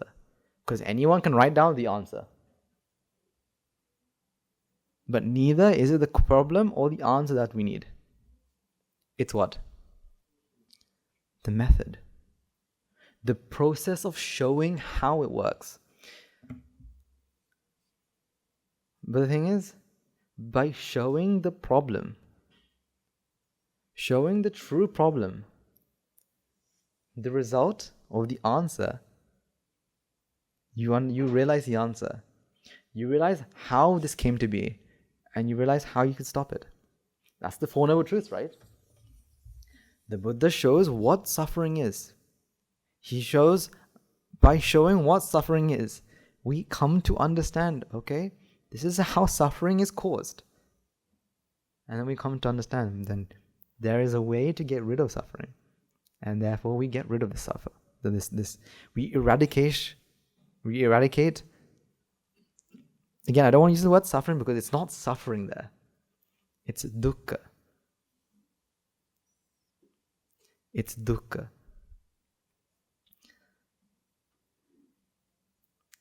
So coming back to the onion skins. How do we get rid of onion skins? How do we peel away the onion skins? Instead of trying to peel away the onion skins, what we have to do is we have to understand what is actually there. What is actually happening? What is reality? What is real? Because once you realize that you are onion skinning, it's a weird verb, but it's now a verb now. Onion skinning. Once you realize you're onion skinning, the actual realization itself,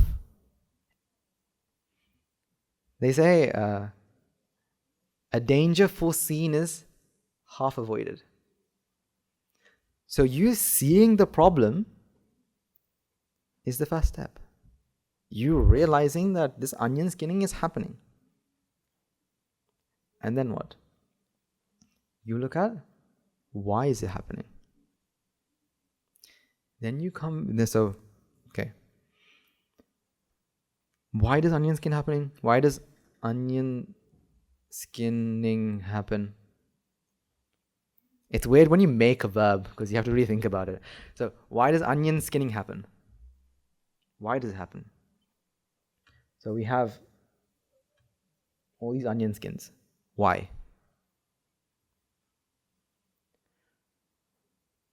The onion skin can only be made if you have what? If you have that this is a being. This is a fixed something. Because you can only make, say, a a building on something that is on hard ground, right? When we were younger, we went to the beach and we made sand castles, right? Have you ever made water castles? Like castles out of water? Ever made a water castle? Like big water castles, tall water castles. Ever made those? Why not? Because you can't. You need a strong material and a strong foundation to build this on. So we are to believe that there is a strong foundation here to build this upon. What's that? That there is a being here. That there is someone here. And therefore that someone needs a name. My name is so-and-so. Someone needs an age. I am X many years old. Someone needs a job. I am this. Someone needs a nationality. I am this. Again, it's all based and it all tips upon what? Someone. Now let's come to look. Who is this someone? Who is this someone? So if we dial it back, who does this all belong to? So if we talk about it more, we're talking about you, right? We're talking about you. So who are you? Who are you? We know we have what? We know we have. So if I asked who are you? Who are you? Okay, so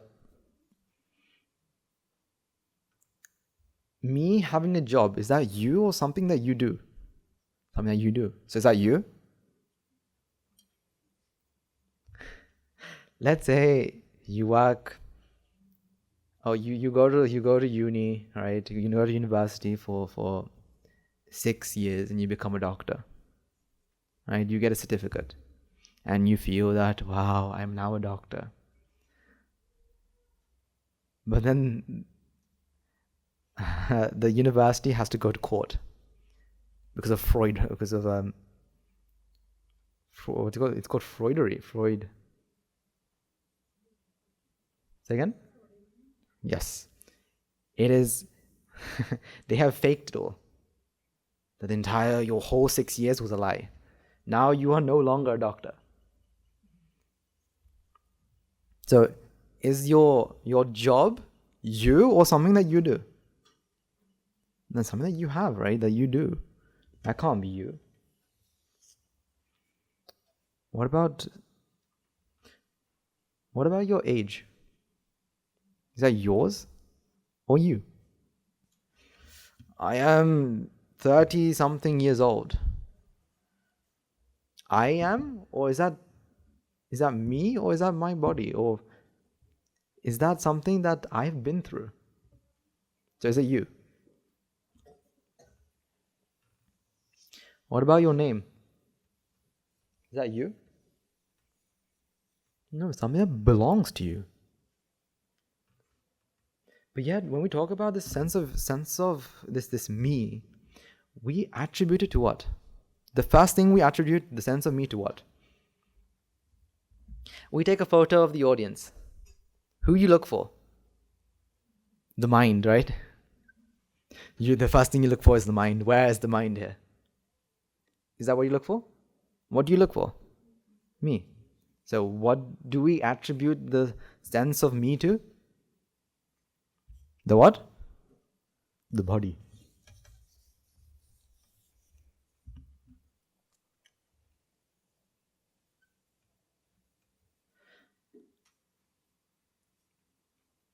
I want to give you, I think it's called the Theseus paradox. Right? Theseus paradox, which is a paradox where there's an actual, I can't remember his full name, but Theseus used to be a sailor who used to go to other countries and take over the country, and was a very famous person, if I remember correctly, in ancient Greece. But what they did was they wanted to preserve his work. So what they do is they have. So I'm going to erase you for now. On one of the docks, they have his boat. They have his boat, and they want to preserve it. But everything has a tendency to break, right? So whenever a part breaks, right, what the builders do is they take it off and they replace it with a new wooden piece, right? And say the mast breaks, they replace the new mast. But there was a thief. There was a very, very, you can call him an intelligent thief. What this thief does is, you're going to say a thief family. What this thief family does is, what they do is, every time these builders, they replace the parts, the family will steal this part and keep it in their garden. Within, I think, 200 years, every part of this boat was replaced.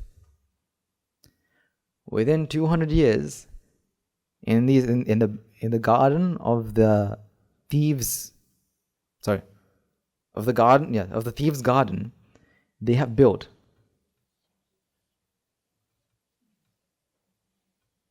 using all of the broken pieces.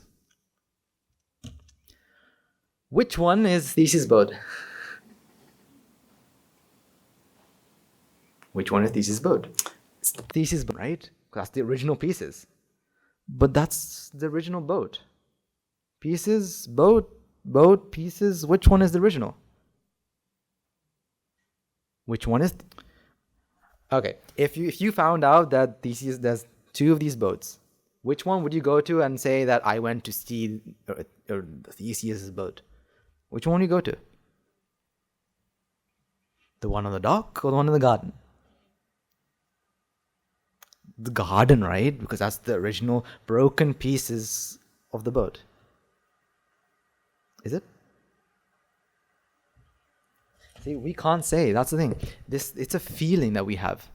That this is Theseus' boat, but this is not Theseus' boat. Or this is Theseus' boat, this is not Theseus' boat. Again, it's a feeling that we have. Now, coming back to the body,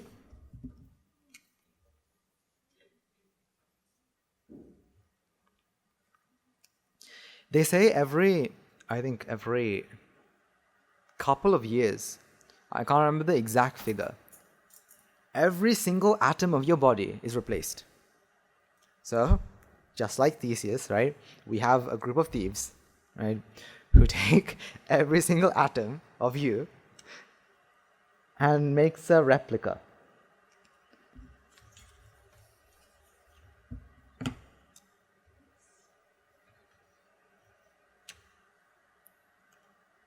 So they say it happens every 2 years.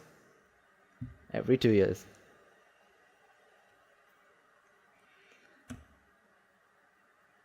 And let's say they're able to connect the pipes and the wires, and somehow it's a living body, right? Now, which one is you? Which one is you? I take a photo of this one, I take a photo of that one. Which one is you? It has to be this one, right? Because there's something special about this that this one doesn't have. Yes, their hair looks...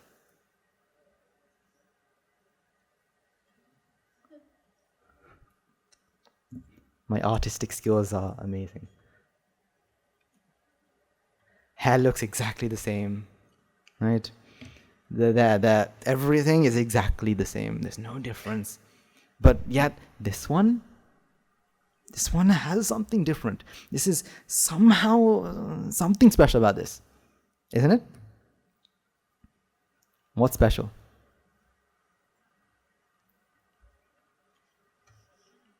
For example, if I was to say this was your child, right? This is your child. Child, again, in inverted commas, the original child and the duplicate child. I'm going to have to use that to make this make sense. Right? Let's say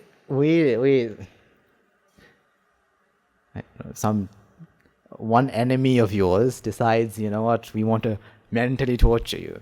And so they take half of the duplicate's child and take a photo and shares it with you. What do you feel? My child? You haven't seen your child. They went to school and they didn't come back yet, but they show you this picture. You think, my child? What have they done to my child? They come home and perfect normal. Now, it's okay.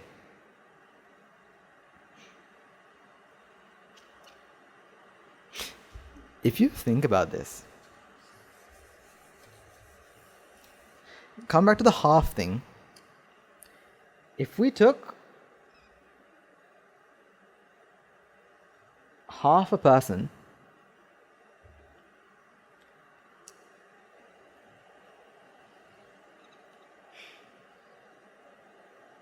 if we halved a person exactly in half,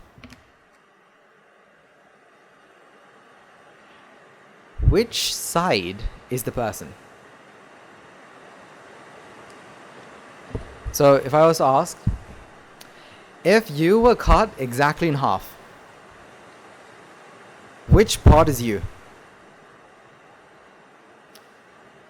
Let me ask you in a way that you understand where I'm coming from, right? We cut your leg off, right? So your leg is here. You are still here. You are this part. We cut the other leg off. You are this part. We cut arm. You see that, right? You got cut exactly in the middle. Which part are you? The left or right? I'm right-handed, so it has to be the right side. But my right side of the body is controlled by my left brain. So it's the left side. Which side?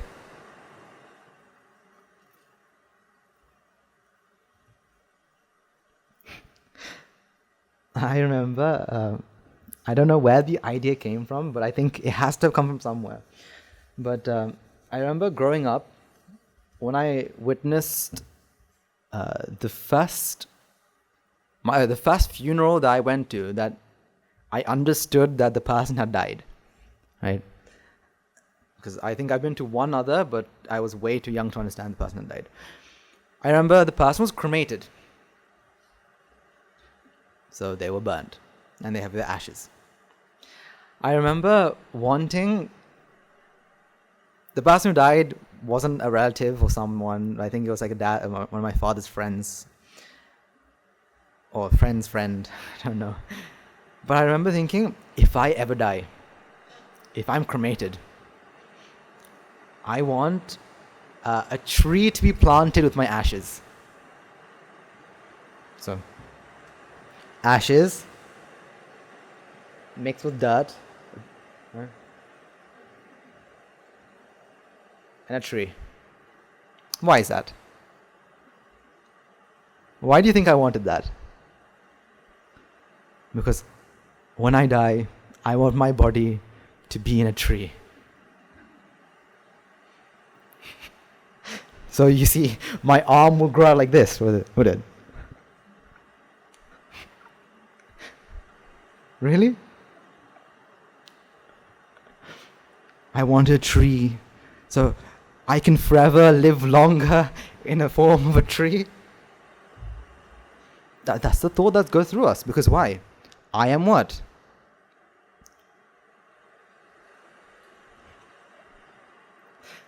Let's say someone actually does this. Someone passes away. We'll name the person A, right?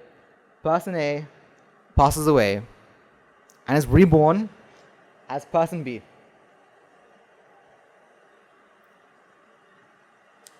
When person A died, in his will, he had written, "When I die, put my ashes and grow a mango tree in my name, A, with my ashes."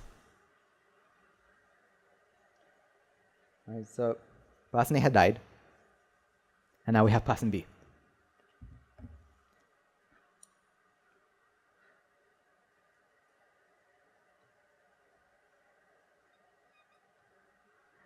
A mango grows in the mango tree after how many years? 6 years, we'll say. And person B sees this mango, right? So person A is reincarnated, reborn as person B in the 2D sense. And they see this mango. They climb up the tree, they take the mango, they come down, and they eat it.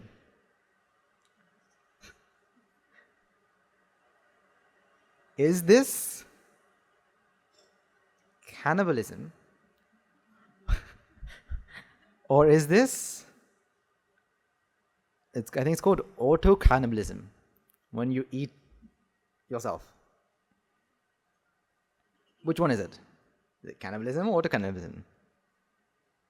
Because that mango came from his previous ashes.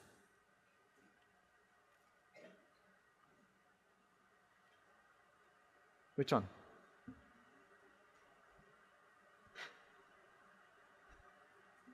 But yet we feel that no, person A will forever live long in the tree.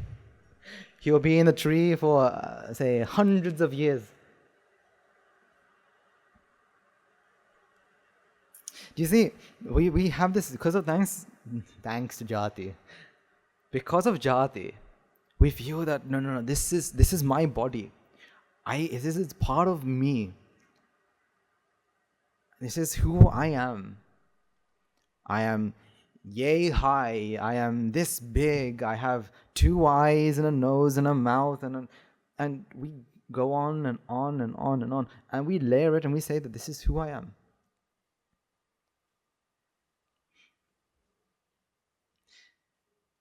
But in reality, what is your body?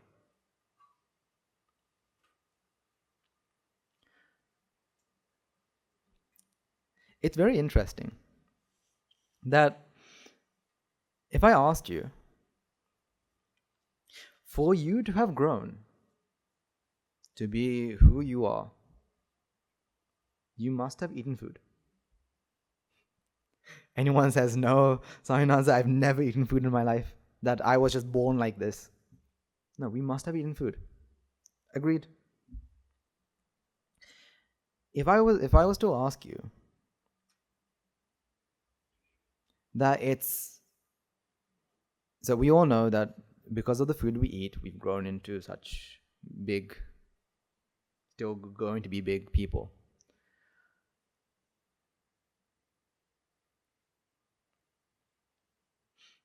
At what point does food become flesh? At what point?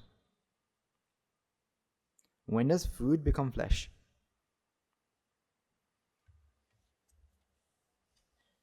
Because when you really think about it, you can't put a certain point where food becomes flesh. Okay, food enters the mouth and goes into stomach. Is it flesh now? It goes in, so it's digesting, goes into the bloodstream. I say you're eating, say, some sort of protein meal, and so what goes into your bloodstream is what? Amino acids, right? Is that now flesh? That enters the cell. Is it flesh? It enters the cell. The cell makes a protein out of it. Is it flesh? Is it flesh? Or is it protein?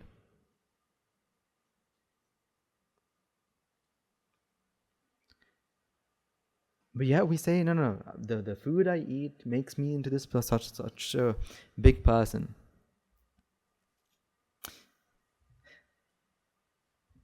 You see, the food we eat, we use what? Our hands to eat, right? Hands, knives, forks, whatever. But we are very close to it, right? When we eat it. But when it comes the other end, now what? When it comes out the other end, now what? Do we even go close to it? But yet, they are the same thing, aren't they? Alright, we're not going to use apples because we used way too many apples. Instead, we use the infamous... What? What do we use?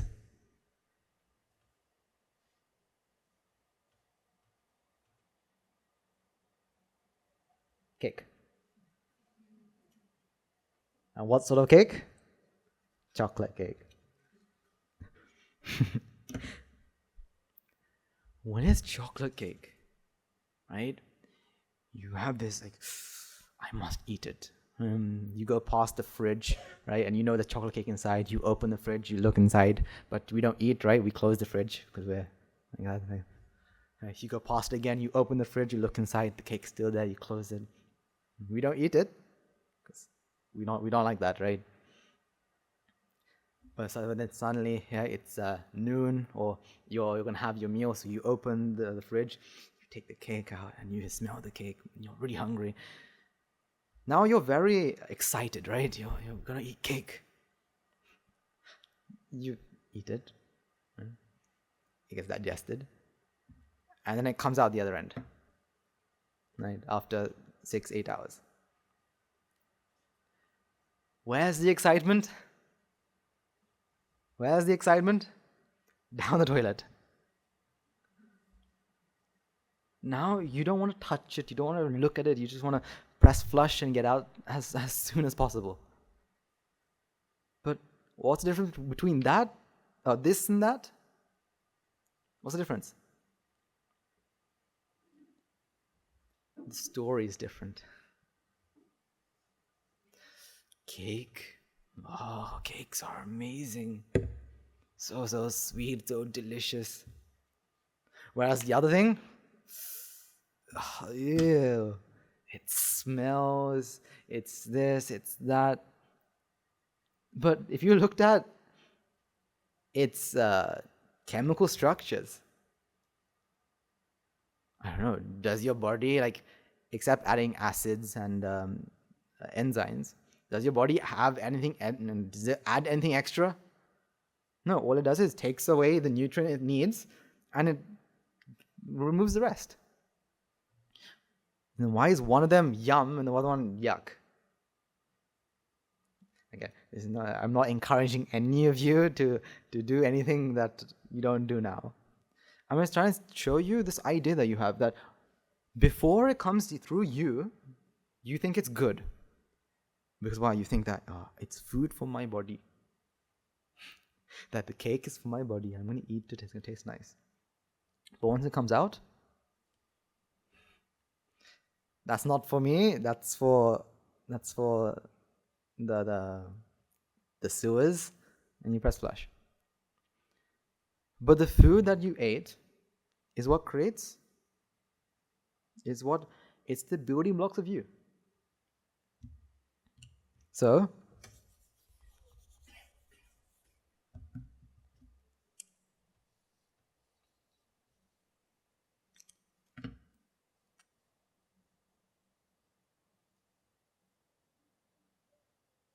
I think that looks pretty accurate.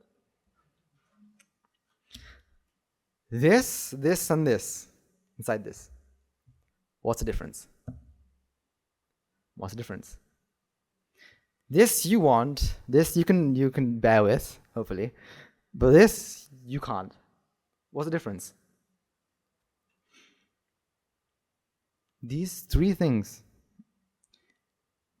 are the same thing. Different arrangement of the causes, I agree, but the building blocks are exactly the same. But one of them is yum, the other one is don't even look at it, want to flush it away.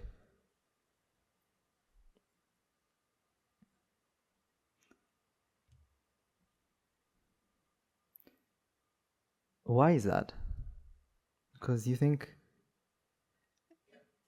because you have this view that this is what they are. The story that you tell. Again, where does story come from? Ignorance, attachment, jati. So again, who are you? We concluded, well, we have come to some sort of conclusion, saying that body, no. It has to be something in the body. Should it? Should it be something in the body? I remember one day reading a book. What's it called? I think it's from a famous author called, I think, Mallory Blackman, called Pig-Hearted Boy. Right? So the boy gets a heart transplant with a pig. It's very interesting, that, isn't it? Person gets transplanted with a new heart, right? And it's a pig.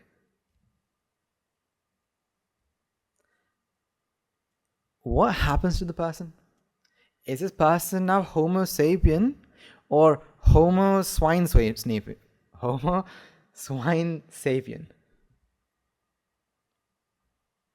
What do you think? Do they now like to roll in mud? Jump up and down in muddy puddles? Do you think this person will act or behave differently? But they have a heart of a pig.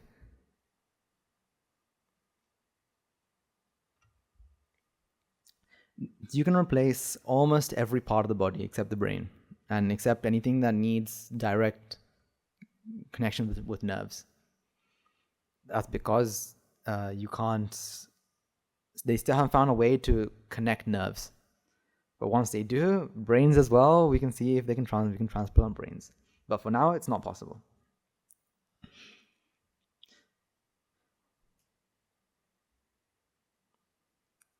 Then the question is, are you the brain? You can transplant anything but the brain, right? You have to be something in the brain.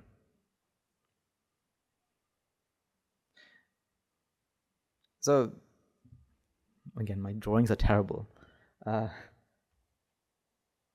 have, this is the brain.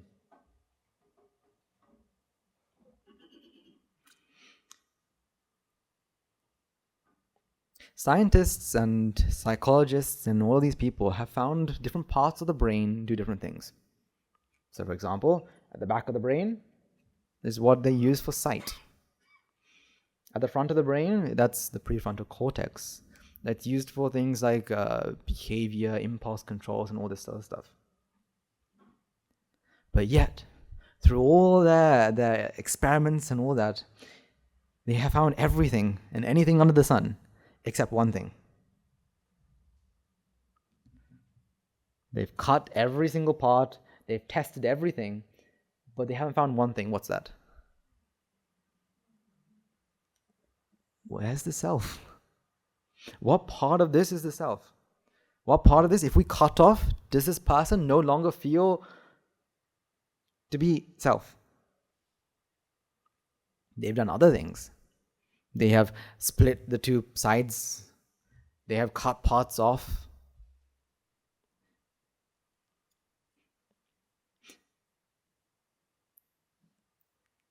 But never have they found this is self.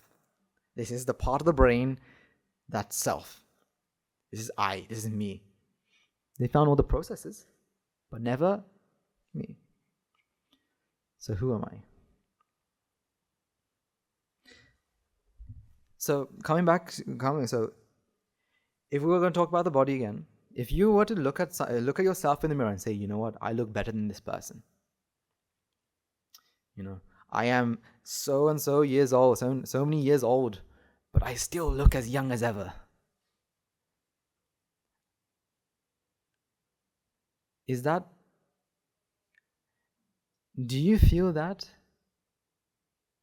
because or you feel you look younger or you look older. Is that real, or is that a feeling? Is that real, or is that a story? Story. Which body is superior? Which body is superior? Nobody.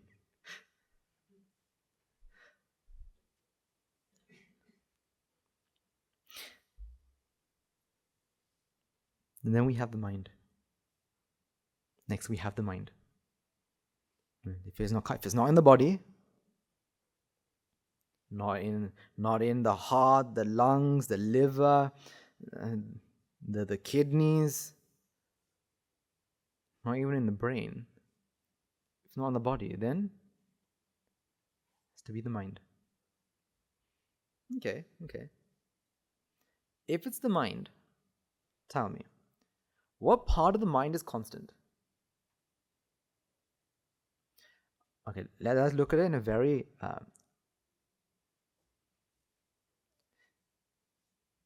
so if we were to get rid of, for now, the thinking that the mind is arising and passing away at this moment, we can say, okay, what is constant? My memory is constant, right? My memory is constant. That's why I feel that I am still here, right? But if someone was to get a pole, right, or a stick, right, a 2x2 stick, and was to do something here with the stick, hit the person on the head, it can cause what? Amnesia, which is what? Forgetting. Whether it's whether you forget your past or unable to create new memories, well, even memories itself isn't constant. For example, there was a person, again, my name memory is not so good, so I can't remember the name, but there's a person who has, if I remember correctly, a minute memory.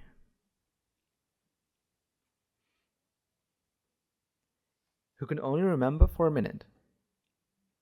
So for example, if you were to have a conversation with him and say, okay, so-and-so, we went to the party and we had some ice cream, right? Where did we go? You went somewhere? Yeah, we went to the party. What did we have to eat? We ate? So this person, so he has amnesia, so he can't create new memories, but he has core memories of the past. So he knows that he's married, he knows that he has children and all this stuff, but in his head his children are still like toddlers, but now they're married as well. So the way that articles have written is that this person, right, will always have his first kiss with his wife. Because why? He doesn't remember.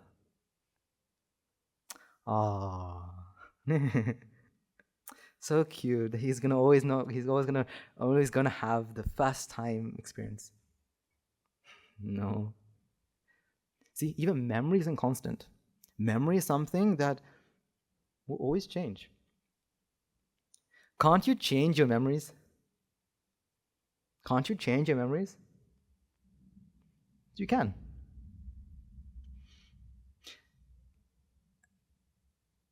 If I was to ask you,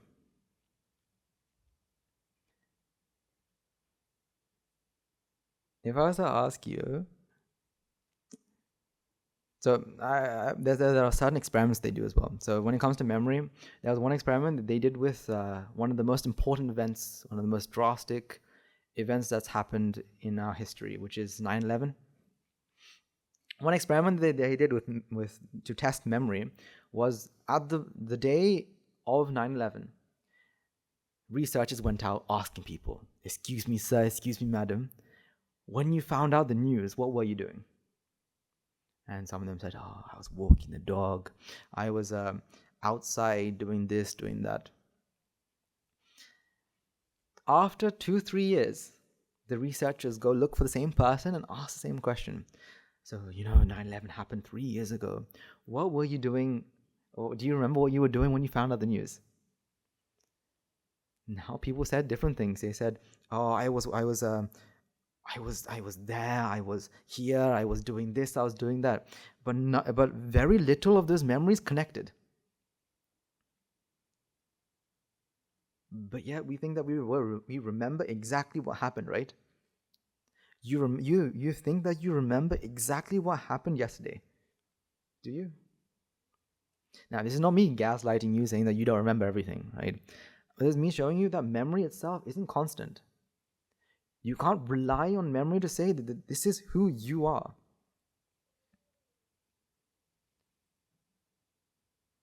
Because our memory can be changed. For example, a person that you may have liked in the past, and in your memories, it's all you had was good memories with this person. With just one word or a couple of words, I can change that, so it's now you hate the person. Why? Because memory is what? Anicca. Memory is what? Cause and effect. So is it constant? Can you be memory? Then it comes to the actual process of the mind.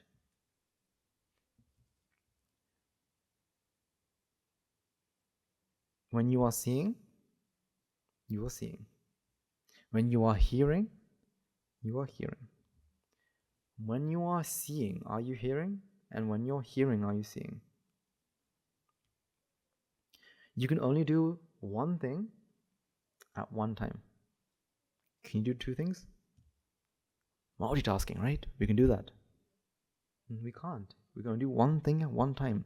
Only one mind can arise at one time. If so, is the mind constant? Is the mind constant? But yet you feel,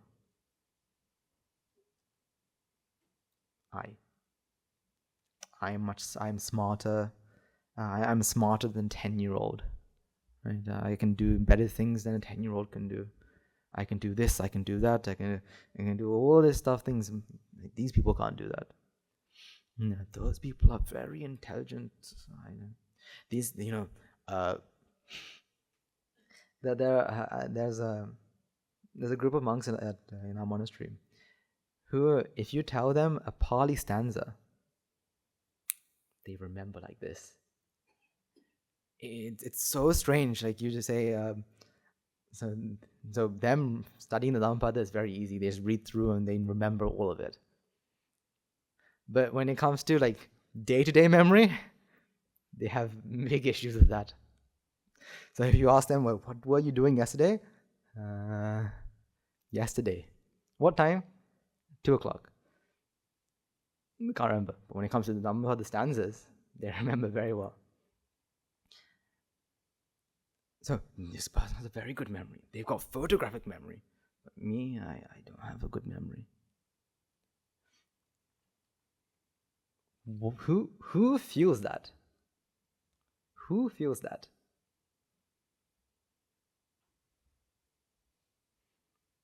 This mind that rises and passes away every moment, that is continuously controlled or continuously arises due to cause and effect, thinks that my memory is terrible.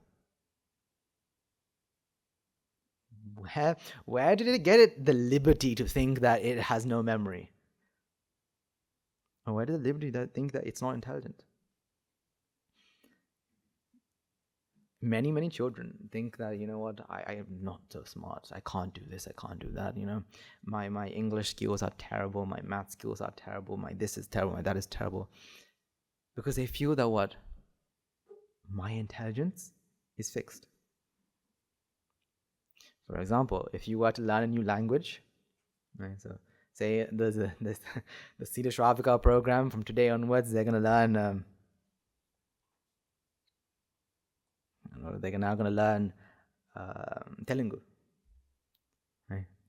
And the first thing that comes up is, me learn another language? Oh, no. That's not possible. Yeah. And then you learn the first word, and you go. So, for example, let's say we're learning the English, right? This is human, and you'll be like, human. I can't do this. What's a human now? Human. And you think, I can't do this. I can't learn. They say once you've learned another language, once you've learned one other language, learning languages become very easy. Because why? Then you realize learning a language is what? It's not something I can't do. Instead, you teach, I learn. All I have to do is learn. It's an issue that a lot of people face, that, you know what, I'm not intelligent, I'm not smart. Intelligent, smart, all what? Cause and effect. Put the cause together, you get the effect. Right. I see that we've run out of time. But remember, but before we conclude, I would like to remind you of your task that you had last time. Right? Remember, there's a task. I had asked you all to write down 3 things that you want to do to further increase your journey to Nibbana. Then I asked you to write a trigger. And your task for last time was to write down how many times you did the habit or you did the activity. Knowing the nature of the mind, right, I would like to give this activity again. Right? Because I want these habits to be stuck in your heads. Because remember, Poya has passed. So I hope this Poya, right, before Poya ends, you thought, am I doing the maximum that I possibly can for my liberation? Like I said, our monks, especially our high ordained monks, every Poya we do, I don't know the English for it, but we do a kind of personal reflection, which we were told to do by the Buddha, right? Which I have used, and so do all our monks use, to ask ourselves: are we doing enough? Are we doing what we're supposed to do? How is my virtue? What can I do to increase my virtue? What can I do to increase my concentration? What can I do to further improve my journey to Nibbana? So, if you haven't done that, I highly advise you to. Because there is no other path out except Ekayanon Bhikkhave Maggo. It's only one path. And it's not even listening to the Dhamma. It's your own practice. Listening to the Dhamma is like having a torch, but practicing is like walking. You have to walk. Right? I can give you a torch that can show you the path to the moon, right? You turn on the torch and you have a full moon. You can have such a great amount of Dhamma knowledge. What's the point if you don't start walking?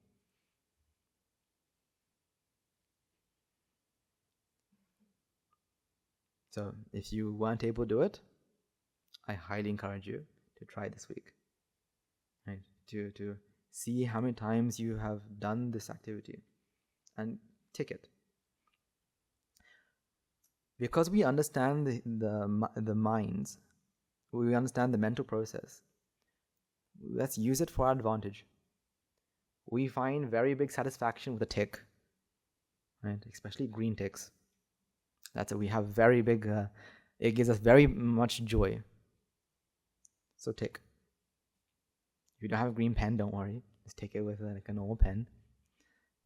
But use it to increase your Dhamma, the speed that you're taking to attain Nibbana. Use what you have. Use all your knowledge. And don't waste your human life. Okay, so Let's take a few moments to transfer all the merits and bring this sermon to a close. Let's take a few moments to transfer all the merits we required by making offerings to the infinite virtues of the Noble Triple Gem, chanting prayers and dharma, and engaging in various meritorious deeds today. So first and foremost, let's remind ourselves how incredibly fortunate we are to be in receipt of Lord Buddha's teachings.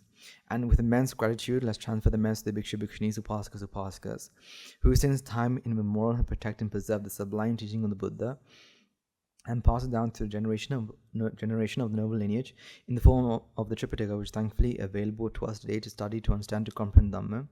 Let's also take a moment to transfer our merits to all the members of the Mahasangha present throughout the world, including all chief prelates of all the chapters, who have dedicated their lives to a noble path and committed themselves to betterment of all sentient beings.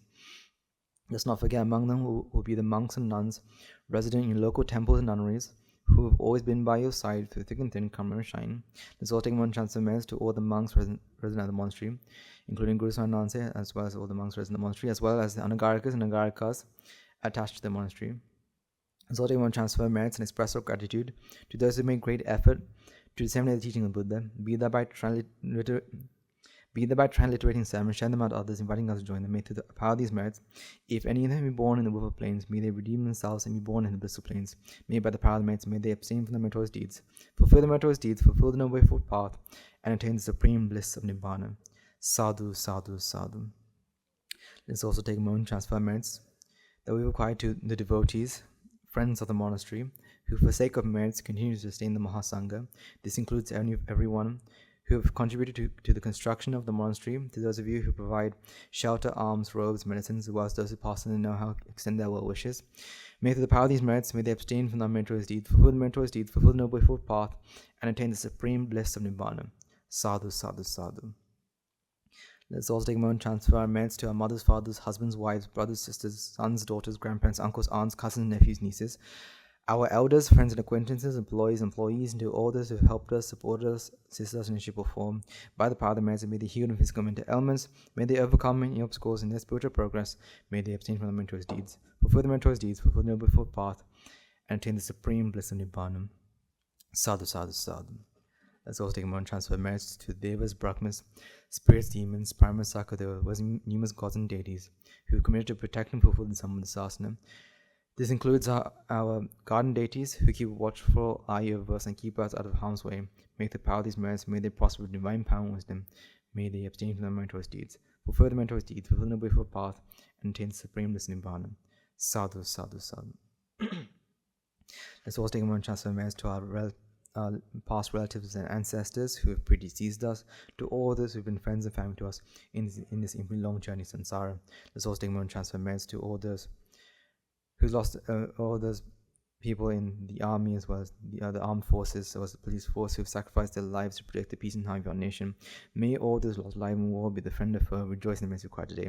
Let's also take a moment to transfer merits to all those who lost their life in natural calamities such as tsunamis, earthquakes, landslides, pandemics. Remembering ourselves among them will be those who have been friends and family to us in the infinite long journey in samsara. May by the power of the merits, if any of them are born in the Wilful Plane, may they redeem themselves being born in the Blissful Plane. May by the power of the merits, may they abstain from the meritorious deeds, fulfill the meritorious deeds, fulfill the noble path, and attain the supreme bliss of Nibbana. Sadhu, sadhu, sadhu. And finally, let's all resolve, may the power and blessing of all the merits required throughout the day, we may witness the event of many hundreds of thousands of Arhat nuances, Arhat main nuances in this very land itself. And finally, may the power of all the merits required throughout the day, you and I and everyone who made this program a success become Arhat Nuance or Arhat Main Nuance in this very life, in the era of the Gota, Supreme Buddha itself. Sadhu, sadhu, sadhu. May the blessings of the Noble Triple Gem be with you all. The Mahasangha will now transfer their blessings to you. Raga ginnen midetva Desha ginnen midetva Moha ginnen midetva Nibbana parama sukhayan Sukhita taravetva Nibbana parama sukhayan Sukhita taravetva Mamada siyalu loka siyalu satvayo Nibbana parama sukhayin sukita taravetva Nibbana parama sukhayin sukita taravetva Nibbana parama sukhayin sukita taravetva Raga gini niveva Dvesha gini niveva Moha gini niveva Nivan sapa labeva Nivan sapa labeva Nivan sapa labeva තුන්වන්ගේ සුවිසි අනන්ත මහා ගුණ වලින් සිල් ලෝක සිල් සත්‍යයෝම නිබ්බාන පමසකින් සුතර වෙත්වා